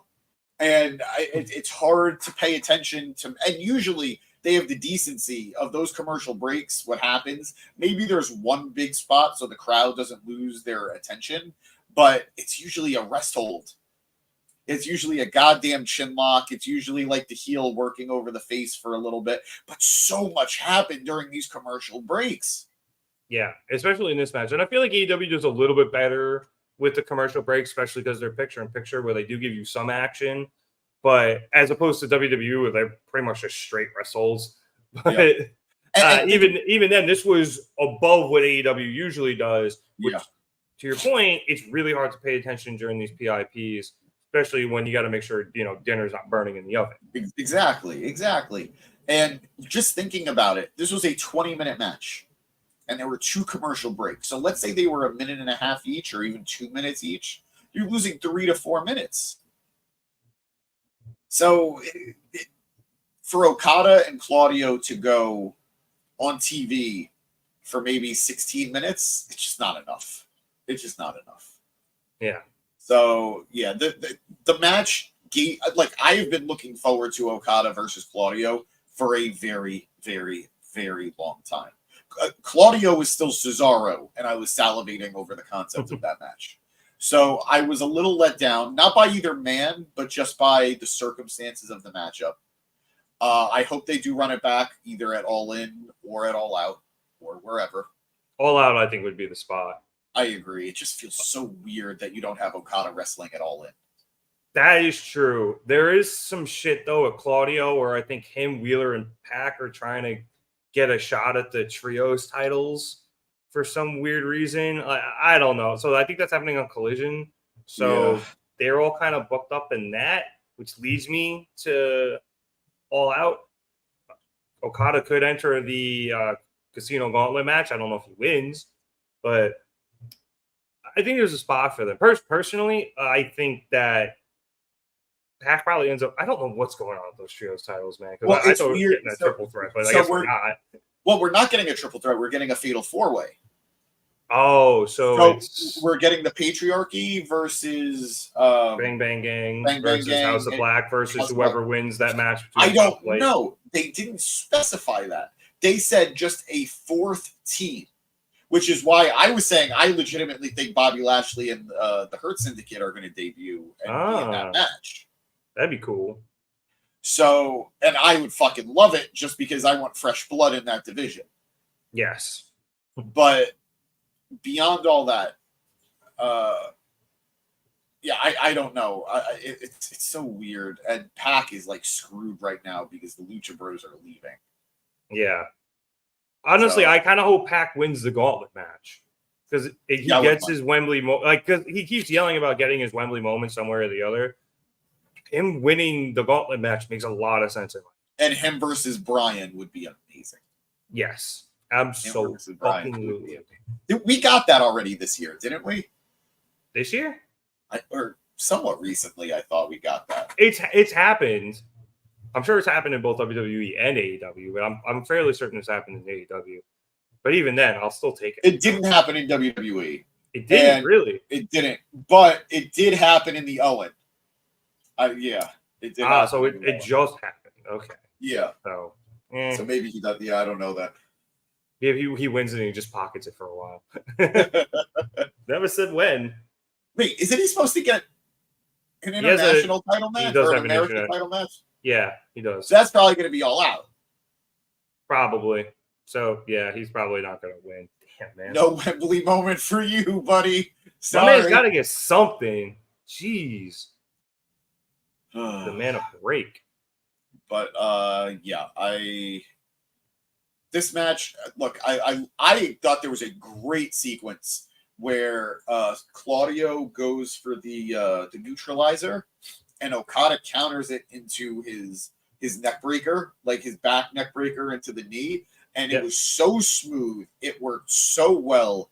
And these are guys who are just at the top of their game. That was the move before they called for a minute, right? I think it was right near it if it wasn't actually. Yeah. Those bastards, the Young Bucks, didn't give us 5 more minutes of Okada versus Claudio in a very, very fun close-up of Okada's face. But, this is a match that I think would have worked better in the main event slot or in the beginning of the show because there are less commercial breaks at those points. Yeah. And just a bummer. But that was also a great sequence, what we saw here on Twitter, which is Okada going for his Rainmaker middle finger, stepping over Claudio. And stepping on Claudio. Yeah, stepping on Claudio. And Claudio getting so pissed that he starts to channel The Undertaker, does the sit-up, and then just gets him right into the big swing. Which is funny, too, because as Okada was flipping everybody off, everyone was calling swing, swing, swing, swing. and then Claudio did the sit-up, and everyone was like, holy shit, he's going to do it. And the chants got louder. This tweet, Jericho has a singles match at All In, but Okada doesn't. How the fuck did that happen? Jericho contract. That's pretty much what it is. Somebody said I was reading it on Reddit. It's Jericho just wants to be at Wembley because he's gonna get Fozzy to perform again, and he could say that he's performed in front of these gigantic crowds with Fozzy. Didn't he do that last year? Yeah, he did. Yeah. And then he went on saying that he's performed in bigger venues than Metallica. Such a dipshit. But to finish things off here, though, for this match, this is a classic case of, at least for me, first one's free, next one's going to cost you. They gave us a taste, and now we want more because we're addicted and we need it. Nope. But they're going to wait, and they're going to give it to us when we have to pay for it. And I know what you're doing, Tony Khan, and you're absolutely right.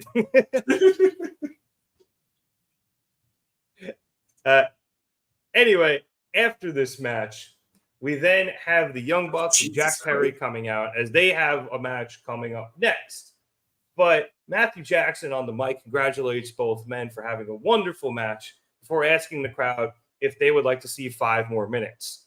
The crowd obviously erupts in applause and affirmation of such. And Okada looks at Matthew like, what the fuck are you doing? I am not going 5 more minutes. I have my title. However, Matthew hits him with the old bait and switch, saying that Okada was contracted for only 20 minutes of wrestling tonight. And as EVPs, they are sticklers for the rules, so they cannot allow him to wrestle anymore.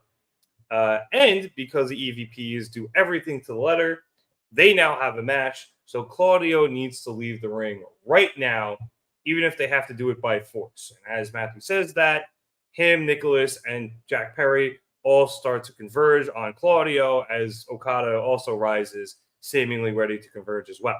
Claudio just kind of shrugs his shoulders and puts his mouthpiece back in, ready for a fight, but he is given a brief reprieve by the music of one Darby Allin, and then that is followed up by the music of FTR. As those 3 men come out, they are the opponents for the rest of the Elite.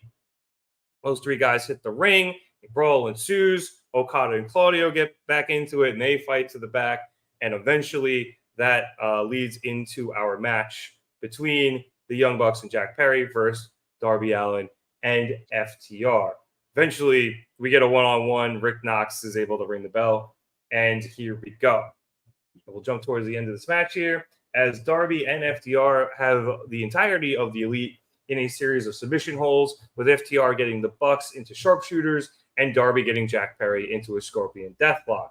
The Elite eventually break out and go to the outside, and they decide they want to try to leave, but as they grab their belts to try to go, Cash then hits them with a tope suicida. A bunch of them are thrown back into the ring. Matthew goes up top, but he is nutted on the top rope by Dax, and then Phrasing. what it is. Perry comes in and tries to save everything, but Darby ends up being the one who starts to clean house. However, Perry is able to catch Darby, and he actually hits Darby with the Scorpion Death Drop. Perry then sets up for the running knee, which he attempts, but Darby is able to duck it, and FTR hits him with the Shatter Machine to clear him out for the ring. Dak then goes up to an ailing Matt Jackson, who is still very much in pain. Understandably. Yep, and Matthew gets hit with a Powerplex, Cash hitting the splash on the other side. And then Darby goes up to the top and hits a coffin drop on Matthew, who was indeed the legal man, along with Darby, and Darby is able to pin him for the win. After the match, the Acclaim's music hit, and they come out as the Elite decide to bail out into the crowd for safety, I guess. I don't know. That's how commentary sold it. Max thanks the court jesters, who are FTR, and his favorite princesses, the Young Bucks, for showing up here tonight, before going on to say that neither team could beat them within the last week, so the Kings will eventually be crowned at All In. Bowens then hops in and pretty much has the same sentiment, big rah-rah speech. Everybody loves the Acclaimed. Daddy asked if you ain't down with that, we got 2 words for you. And we hit the end of the segment as we set up for both this triple threat World Tag Team Champion match at All In and the TNT Championship match between Perry and Darby Allin. So, James, solid match. I mean, wasn't going to live up to the one before it. At least this one had a clean victor, though, however. So, good stuff. Curious to see your thoughts on your theory of opposite momentum, considering that the good guys won, but it was Darby Allin pinning one of the Bucks, so you have the crossover of matches there. I think we talked enough about the tag team and the state of it last week, so you can get back into that a little bit if you'd like, but hopefully we can just, I think, stick to the match here tonight as we head into All In for them. And for Darby and Jack, I'm still very excited for that match. I thought it was really cool that Jack hit Darby with the Scorpion Death Drop. That is a real dick move, in my opinion. Yeah. And just to add a cherry on top of all that, have you seen Jack's new title? It's pretty fucking cool. Yeah. No, he put on Instagram and maybe Twitter too, but he put on social media the process he went through in making that new belt, and it was, hey man, I think Perry is killing it, and if you're not into him at this point, you're just stubborn, I think. It's amazing what hobbies you get into when your girlfriend's in Japan for a month and a half. It's got to do something with all this time. Yeah, right? But I thought the match itself was fine. I was a little surprised at such a clean ending. FTR hitting the superplex into the frog splash into the coffin drop was pretty clean, and Darby got a win over Matt Jackson. So yeah, Matthew Jackson. Sorry, you do know me. I am very. What is it with them? I'm very, very into the rule of opposite momentum in professional wrestling, but I'm going to be a real hypocrite because the end of the show tonight makes me want to just spit on that rule. But beyond that, I don't think FTR and Darby, I don't think that unit are winning their matches. this Sunday. I just don't. I don't see FTR walking out with the tag titles, and I don't see Darby walking out with the TNT title, especially with Darby going for the AEW World title at Grand Slam. Sorry about that.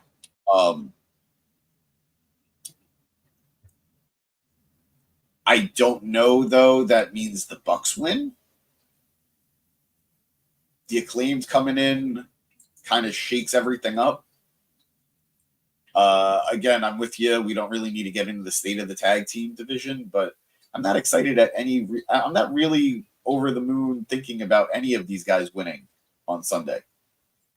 I guess with the rule of opposite momentum, the Bucks are specifically winning. Darby and Jack could go either way, but again, I'm leaning towards Jack winning. This was all fine to me. I feel bad because I don't want to hate on it. I'm with you. I'm very, very excited for Jack versus Darby. Although I guess this match kind of makes me just go into it assuming Jack is going to win. I'm also just remembering it's a coffin match, so that does, I think, change the odds a little bit. You and me both. Thank you for reminding me of that. I still think Jack is winning, and I think Darby's losing his first ever coffin match in AEW. Which I think is the call here, though, because Jack, with that title, it does a lot more for him than it does for Darby winning it back, especially considering the fact he just redid the title. It would be kind of fucking stupid. Admittedly, I will say this, though. That new belt looks just as right with Darby as it does with Jack. This is true. But, not that I'm saying that, but like I could see it. Being able to lord over Darby with the fact that you're the first person to hand him a loss in a coffin match. That Jack was able to beat Darby at his own game and continue to hold on to the title that Darby loves so much, to the point where Darby thinks it's better than the AEW World Championship. Yeah. To be able to do both of those things and continue to have a title, I think will only propel this version of Jack further. As opposed I to, agree. If Darby wins it, yay! Like I like he's a Darby. four-time. Now he's a four-time TNT. Yeah, champion. and we get more cool matches and whatever. But Jack, I think it does so much more for Jack than it does for Darby right now. Yes, which is why I lean towards him. I completely agree. And Darby will still have the safety net of going for the world title. Like a month or so later. So I think Jack's going to go through it, and I'm just still holding out on the hope that the Golden Lovers are going to be the guys to take the titles off the Bucks after this. But the only other thing I could think of is, unless you're wrong about who that fourth team in the trios is, and the Acclaimed win, and then the Hurt Syndicate, or whatever we're going to call them, come out, because we have Max. We don't want you here. Caster going up against Shelton Benjamin. Like, there's some shit there. So as long as they're all cool with it, you have that underlying storyline if you want to do it that way. And MVP as a manager, occasionally hopping in the ring when he has to, still works. And if Billy Gunn can wrestle at 60, MVP can wrestle in his 40s. Yeah, but he doesn't have to wrestle all the time. Billy doesn't wrestle all the time, and it works great. So, but it would add a pretty significant boost, I think, to the tag team division. Would it also add a significant boost to the trios division? Yes, but I think that depends on how much MVP really wants to wrestle. Yeah. So, if he doesn't want to wrestle that much, put him in the tag division. I think that's a really good feud coming out the gate. I agree. I very much agree. So, going to the comments real quick. Yep. Making a very funny joke, which I'm not going to put up. Eric saying Shane McMahon is going to help the Bucks. And I hope not. It's saying that would be keeping the money in the family. To his previous joke. Yeah. I'll read it. He said that Jack could subscribe to Anna Jay's OnlyFans. I don't know if she's got one. I don't know. But it would just, honey, you got to buy me dinner tonight. Why? Well, I paid your subscription this month and I'm broke. So dinner's on you, babe. Eric saying, imagine Shane's music hitting with 50,000 people in a competing company. What a night. Look, I have been saying it. I am all for Shane showing up for a one-off because the moment would be so goddamn surreal. It's everything after that first appearance that I could not care less about because I just don't need to see him on my TV. I just don't. I don't either. And weirdly enough, Tony Khan has had nothing but glowing things to say about Shane and meeting him.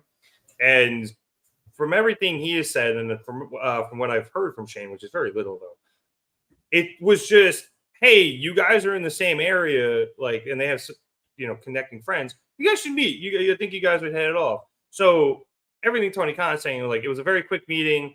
He said that the picture was just somebody accidentally, and I'm putting it in finger quotes for our audio audience, walked into the room they were in, like on their phone, texting, snapped the pictures, like, oh, I'm sorry, wrong room, and then walked back out.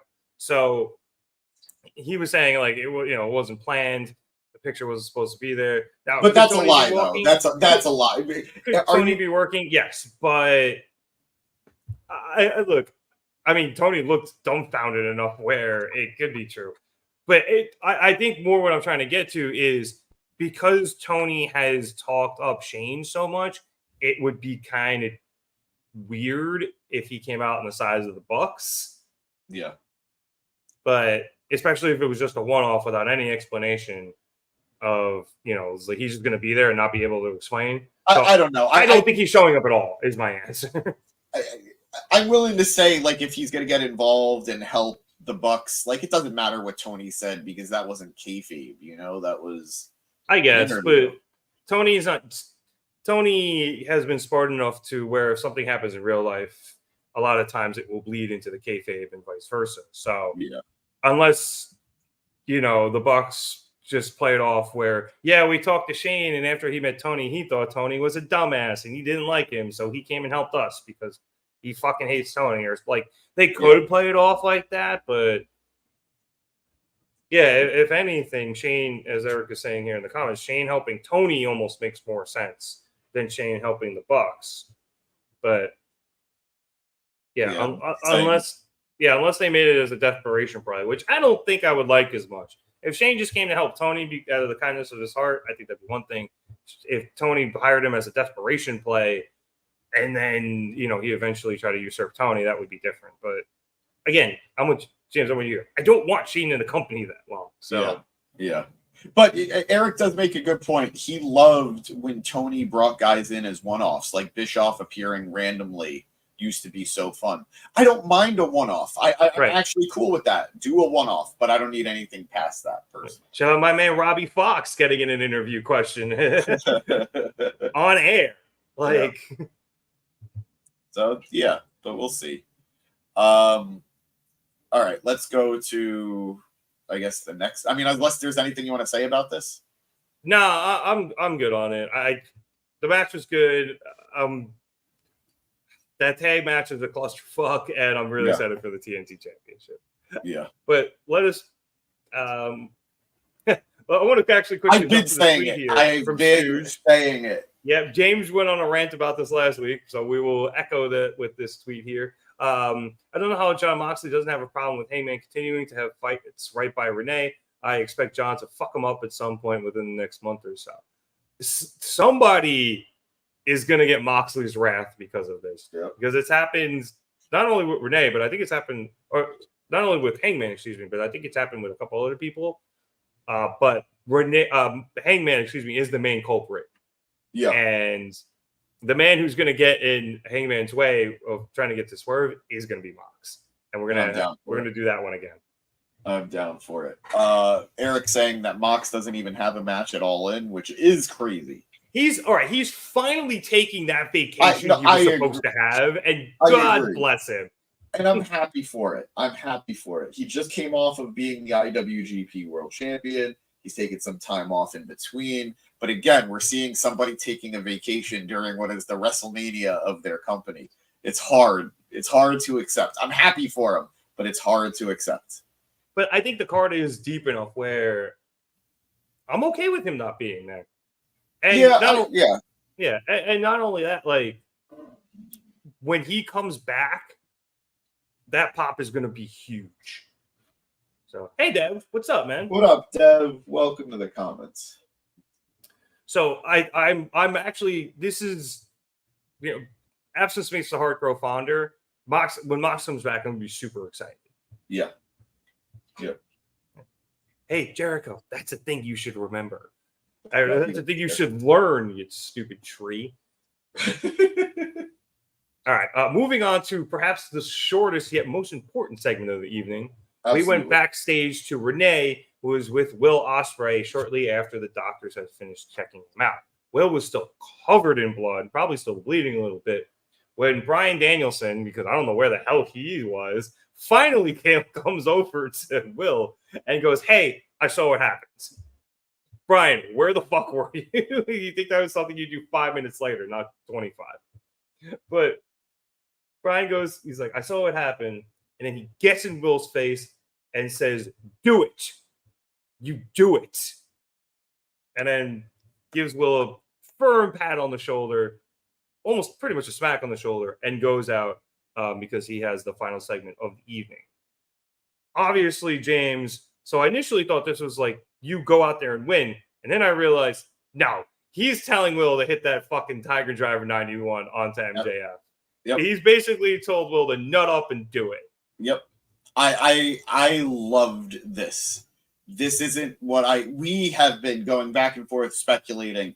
When is Will going to hit that Tiger Driver again? We said maybe it'll be how he turns heel. We even kind of joked about the idea of him doing it on a champion Bryan to win the world championship off of Bryan and a heel move. But this is so much better. The guy that he injured with it is giving him permission to forgive himself and to just be the wrestler he needs to be. I love it. I think it's awesome. I'm here for it. I think it's, again, in a night of so much character development and so much story progression, they did a great job with something that was so quick, getting Bryan to give Ospreay what is apparently the ultimate weapon in his fucking arsenal, even though, let me tell you, it wasn't any of his goddamn finishers for the longest time. So, whatever about that, but it was really awesome. And now we have something very interesting at play in this matchup. I also think it's cool that Bryan didn't give him permission until MJF brought Ospreay's family into it, or at least his wife and his child, because Bryan, for the most part, has left this alone. Not even for the most part. Like, he's just explicitly left this all alone. And now that Bryan, who's obviously also dealing with somebody who keeps bringing up his wife and children, now it's also happened to Ospreay, and he understands that fury. And he has finally gone to Ospreay, and he was like, and essentially said, I was going to stay out of this. It was your decision. But if that's going to happen, like you said, I'm going to be the guy who's going to tell you, give you permission to forgive yourself and go out there and do this, because that motherfucker deserves it. And I just love the bleeding between these two feuds and the two characters, of them finding that common ground of not only it, now it's beyond, I just want to be the best wrestler. It's also now we have other men coming after not only us in the ring and coming after our livelihoods, but now attacking our families. And that shit will not stand. And we will do whatever we have to do in order to defeat them. I didn't make that connection, but that's a great connection that you made. And it's so subtle and it's so important to both of them. And I think that's fantastic. So just, again, best to me, this was, I know the MJF Ospreay segment from earlier was so good, but I just love this. I just absolutely love this. And I think AEW, from what I see, is usually the best at making the most out of short segments like this. Yeah. WWE is definitely getting better at it. Yes. And I think you see it a lot in NXT. I'm forgetting your man's name, but he's, I think, the North American champion right now. And Obafemi. Yes. Okay, it is Obafemi. And him and Tony D'Angelo have had very quick but subtle interactions the last few weeks, and that has now led into a feud where it was literally just, I think one of them was walking to the ring and like bumped the other one, and then I think Tony bumped Obi, and then Obi bumped Tony to return the favor the next week. And just subtle, quick storytelling and shit like that then leads into things. But AEW has done that, I think, since the beginning, and they make so much good work out of short periods of time where this segment, outside of Renee, was 2 sentences. It was, hey, I saw what happens, do it, you do it. And the amount of just layers that we've been able to talk about a 30-second segment for 5 minutes. Yep. That's how good they are at that shit. So I love when they do stuff like that. It makes me so happy. Samesies. All right. Speaking of Bryan and Swerve, we then head into the final segment, which was their much hyped face-off, moderated by one Nigel McGuiness, a very clearly unbiased moderator. Next, we will have a debate hosted by Fox News. Anyway, Nigel introduces Swerve first, mentioning that his star has recently blown up, and then introduces him to the ladies, gentlemen, and sheep. For those of you who don't get it, it's a Welsh joke. Nigel's British, don't worry. He's English. Nigel then forgoes introducing Bryan, instead opting to ask Swerve about the physical condition of what he says some people call brittle Bryan, aka he calls him brittle Bryan. Asking Swerve how he feels going into the match as an overwhelming favorite. Swerve says that Nigel is correct in calling him the most dangerous man in AEW, not only because of the pain he inflicts, but the list of people he has beaten to both earn the title and keep it, running down the list of heavy hitters he has beat, from Hangman all the way up through Will Ospreay. He says that he is going to dissect Bryan from head to toe, purposefully and scientifically. Nigel then finally tries to actually introduce Bryan, but Swerve brings the mic back over, cutting him off, saying that while he is very hyped that 2 guys from Washington State are in the main event, that is the state of Washington, not Wazoo. Go Cougs. He's very hyped that 2 men from the state of Washington are in the main event in Wembley in the biggest show that AEW has.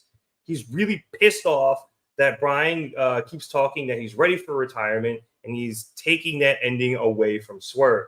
Swerve is the one who wants to make sure that if Bryan gets the itch to come back, he's going to be the reason that Bryan can't do it ever again. And if somehow Bryan does get that itch after Swerve beats him down on Sunday, and he tries to show up at an indie show in Washington or Arena Mexico, Swerve will be under a mask in Arena Mexico. I was hoping he said like a generic mask, but nah. Swerve will be there to beat him down, to remind him of the fact that Swerve is the one who will be ending his career. And if Bryan does get that itch, and he's talking about it with his family, guess where Swerve is going to be? This is what set Bryan off, which is how I made the connection to Ospreay. Yep. And Bryan's music hits. He comes sprinting into the ring, hits the ropes, hits a Psycho knee, and drives Swerve straight on his ass and back outside the ring up to the ramp. Bryan grabs a mic and very forcefully says that while people might say it and toss it around, everyone needs to get something straight. He is the best fucking wrestler in the world and has been for the last 20 years. So while Swerve might think he's going to cripple him in front of his family, for the fans and the people he has wrestled with for 25 years, and for his family, he is going to leave his soul in the ring. So now there is only one question left. Can Bryan Danielson, the American fucking Dragon, beat Swerve Strickland for the AEW World Championship? The crowd knows the answer, and Swerve knows the answer, and Bryan spikes the mic and leads the crowd in the yes chant. The first one he's he's brought it back a couple of times, but it's really the first time he's. It's only been in matches. He's Yes. done it in matches. This is the first time that he's doing it in a promo, in a segment, and making a thing of it. Yes. This was awesome. I would like to point out I was not being gratuitous with the F words there. Bryan did drop 2 of them in his promo. This was taped though, so they were very easily censored. But they worked great. Surprised he didn't say kick his fucking head in at some point too. But Jay, this is the Bryan we've been wanting to see, and Excalibur was like, this is the Bryan that Jeff Jarrett wanted to see, and he mentioned somebody else too, whose name I'm forgetting at the moment. But this is the Bryan we want to see as he is fighting for his career. Yes. Because if he is going to go out, we wouldn't want him going out any other way but this. Yep. I am ready to cry. I am ready to be broken. I am ready to have all my hopes and dreams shattered on Sunday. Or else. I am just so man. I'm at a loss here because again, I'm a big believer in the rule of opposite momentum. Bryan standing tall tonight is scary for Sunday. I'm going to throw my entire belief system out because I want Bryan to win, and I am willing to delude myself into thinking he's got a shot at winning. I think the promo is great. I think Swerve is great, just playing this heel. I will say that I think the concept of the promo is a little better than Swerve's delivery. I think there was a moment or two where he kind of like flubbed himself a bit, like stumbled over his words a little bit, but it was a great promo facilitated by a great Nigel. And I think that's kind of my only real gripe with this match, that Bryan and Nigel did not interact. That was kind of my only real fault with this. And Bryan looked fiery. He got lit up last week. We saw it on the, I don't know if it was on the show, but it was definitely at least on social media. Bryan reacting to Yuta getting just decimated and the promo he cut afterwards. I think I saw it on social. I saw it was on social, but I didn't actually end up catching it. And Yeah, Bryan also, let's not remember, also got laid out by House Call. So he was probably very fit. Yeah, so it was, just want to say this real quick. Sup Navarro, he says he hopes Dynamite was lit tonight. Nick, I'm shocked to see you tonight after your bender. Was not on a bender. Had a few beers at the game, a few beers at the US Open. Not a bender. Proud of you, buddy. Dev saying Bryan got the yes trademark now. I know he was going for it, but I don't know if he actually he filed to get it, so I'm assuming it's, even if it's in limbo, he's probably good to use it. So yeah. Dev saying that he also hears that Bryan needs to get neck surgery again soon. I've heard that too. And I don't know if it's Bryan working us. I don't know if it's Bryan working us with the truth and he does need surgery, but he could put it off till when he needs it. But in general, Sunday is going to be a hard day for me. Yep. Can I go on a little bit of a tangent? Do I have to click the button or? I don't know. We'll go and then I'll see if it's related. I was there when Bryan won the WWE Championship at WrestleMania 30. That was 10 years ago. I know it's hard to stomach. I was there when Bryan was on his goodbye tour in Ring of Honor.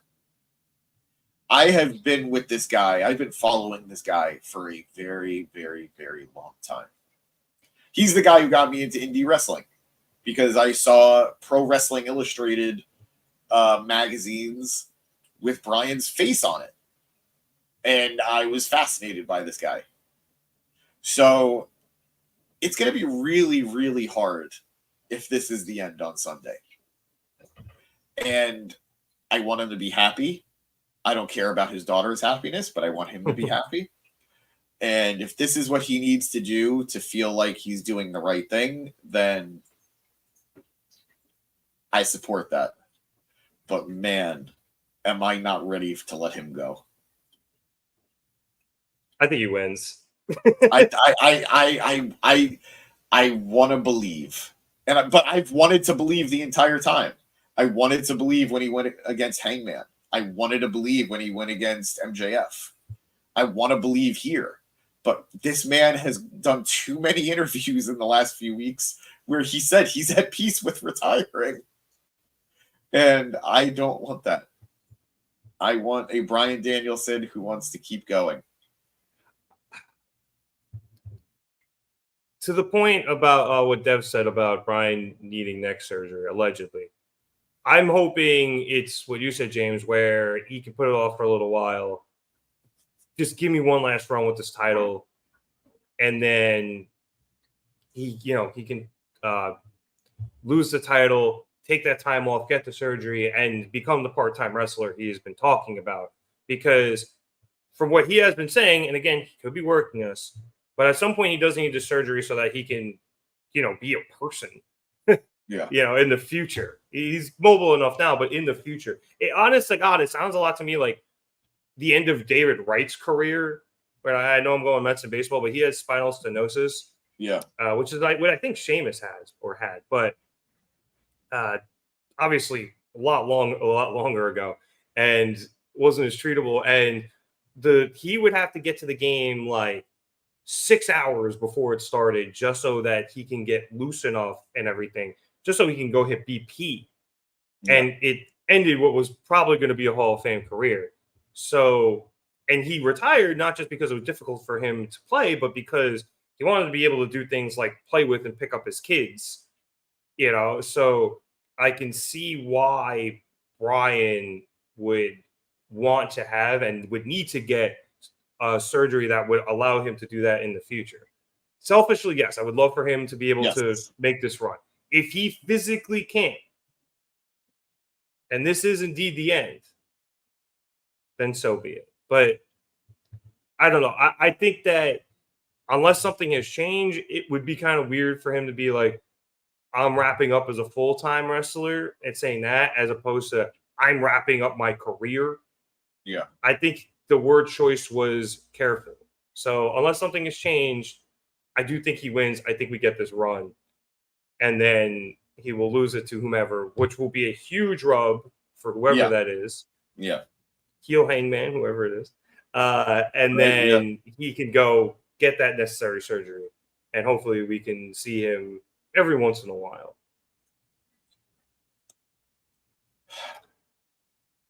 I do want to hop in the comments really quick.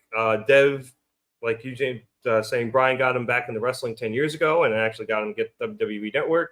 So a lot of people have been on this journey with you, James.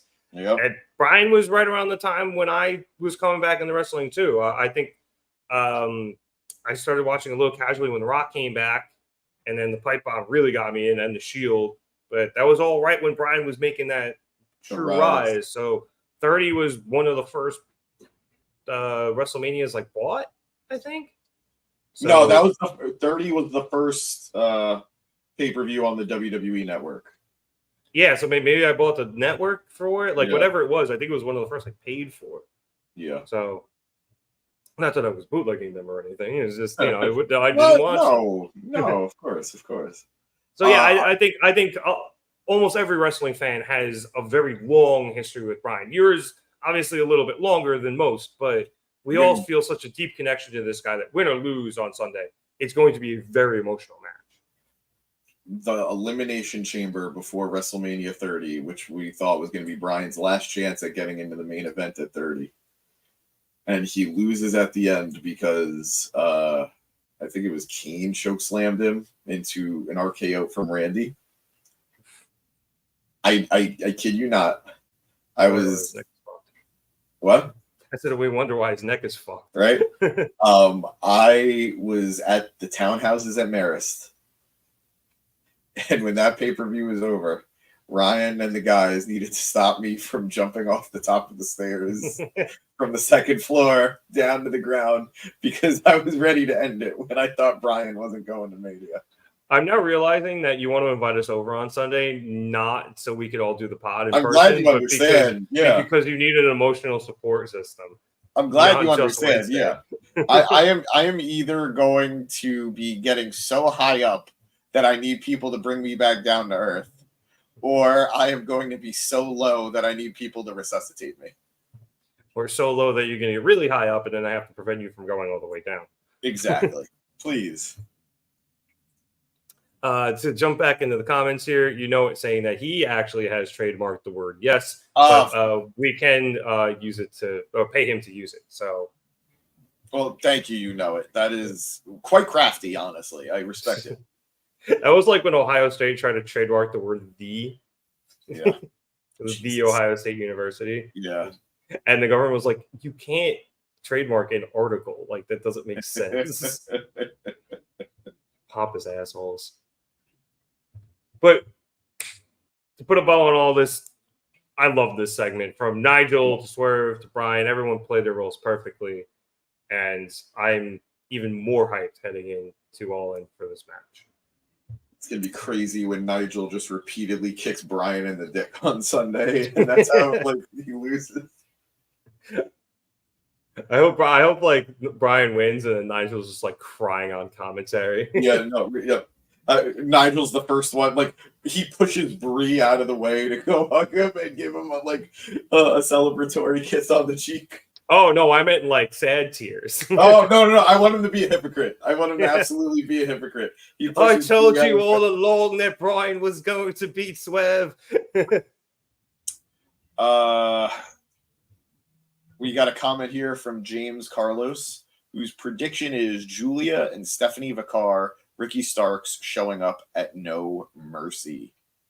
Well, Julia just did her last match in Japan.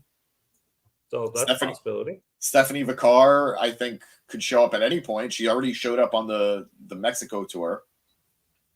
And lots of speculation about Ricky Starks. Lots of speculation on Ricky Starks. I just genuinely haven't read anything about his contract situation, so I just don't know. Yeah. But the other two, I think there's a good chance at least one of them shows up. What I keep hearing is that his debut is imminent. That's what I keep hearing. We shall see. We shall see. It's saying, remember the needle screen from Pulp Fiction? I'll be there for you, Jake. Oh, the needle scene in the chest. Jesus Christ. Yeah, I might need it. I might need it. You. Yeah. Give me that adrenaline, please. Not how that works, but whatever. It was in a movie. Come on. It's real. Yeah. All right. To get things back on track, that was Dynamite.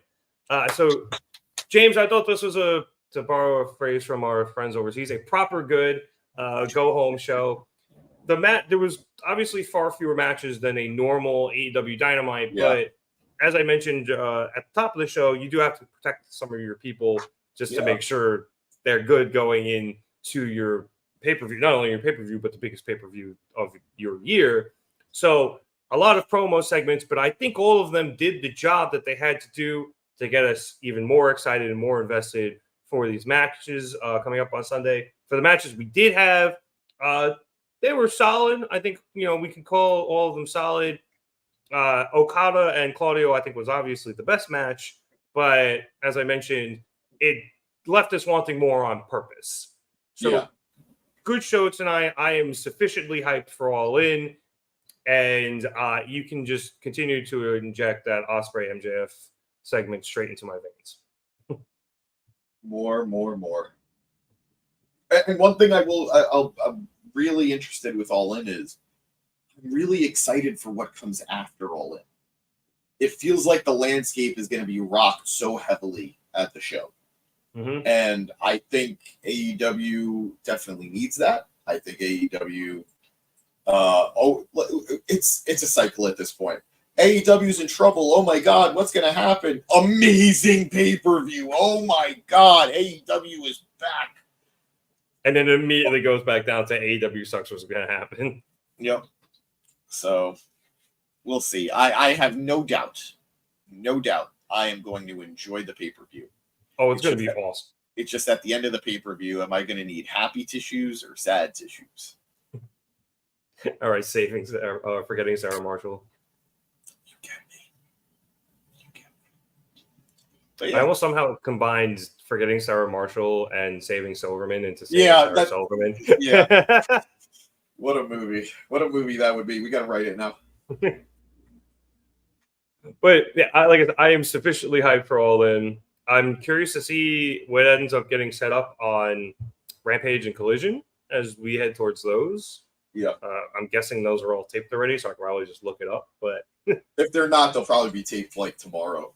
Yeah, exactly. So, But either way, I just want to get all the final things out of everything we didn't see here tonight, like trios, championships, and stuff like that. So either way, still very excited, and we will then see you guys on Sunday. So on that note, I would like to thank everybody so much for watching us here at the Market Down Podcast. But James has one more note. So we are 11 away from 1,000. So I just wanted to say thank you to everybody for that. And we are doing an all-in giveaway that we will be promoting from Friday on. So you guys are going to have 2.5 days to enter for this contest. We will be giving an autograph away. We might be giving a couple away.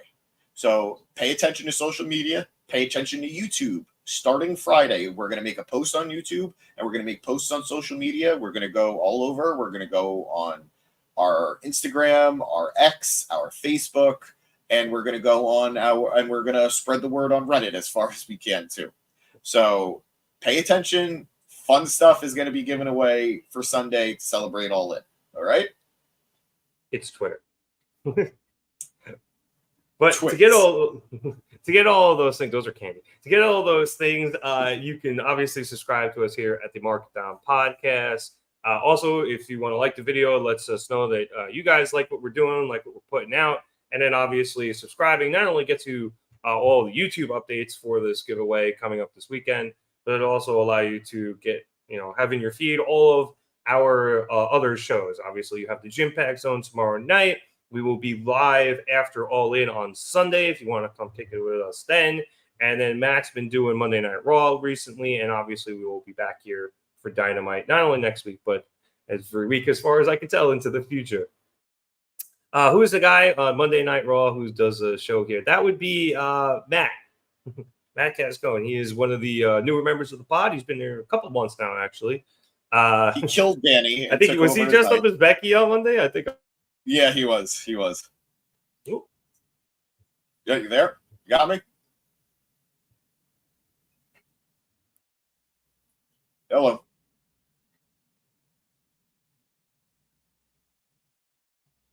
Oh, I don't know if he's frozen or if he's frozen. It's not me. Okay, I'm sorry, guys. But yeah, just wanted to say thank you to everybody. If you you know the deal, please hit like and subscribe if you like this video. Subscribe to us, stick with us for as long as you want. As Rev said, we cover everything wrestling. Check us out on all those social media platforms, whether it's Facebook, Instagram, X, or TikTok. We're everywhere. And he might be back. I don't want to say goodnight without him, but maybe I might have to. I can only riff for so long. But I really appreciate letting us know that he could hear me and see me. Thank you. I appreciate it. You know it. Rev, I'm doing my best here for you, buddy. You got I'm gonna give you like another 30 seconds. But yeah, guys, thank you so much for being here tonight. James saying WWE has a time limit of 20 or 30 minutes. I don't know what you mean by that. What's limited in time to 20 to 30 minutes? Let me know. But yeah, guys, just tell me thank you, you know it. We always appreciate it. Have a good night. But yeah, guys, please go like and subscribe. Win some free stuff from really cool stuff. Please. Sooner the better. And one more giveaway that we're going to be doing. We're going to be doing a giveaway for NXT No Way Out. we are going to be doing a giveaway, and just believe it's going to be a good one. Oh, here he is. I did as best as I could. I did as best. There you are. I riffed for as long as I could. I riffed for as long as I could, and it worked. And I announced another giveaway for NXT No Way Out. Cool. See, guys, this is why you got to subscribe and follow us on all our social medias. Although I'm assuming you ran all of those down for them. I did. Facebook, Instagram, TikTok, and X. Yep. Just for those of you on YouTube here, you can get all those in the description below. For those of you listening on Apple Podcasts or Spotify, Twitter is at marketdown_pod. Instagram is at marketdownpod. And YouTube is youtube.com/marketdown3665. Can we change that at this point? Like, do we have the power to change that? Don't know. We can try. We probably should, right? Make it easier for people to find us. Yep. Yeah, it is a very random string of numbers, but James Carlos saying WWE's time limited to 20 to 30 minute matches like AEW. Yeah, I mean, I would love to see those guys have that time limit, 20 to 30 minutes to go for it. And Dev saying he can't wait for Raw to move to Netflix in January. I'm excited. I think they're going to surprise us with some very interesting content when they get there. But guys, thank you so much. This is the Mark It Down podcast. We appreciate you. We will see you soon. I'll see you tomorrow, and we will see you on Sunday. Have a good night. I got to hit it, don't I? Yep, I'll hit it. Later.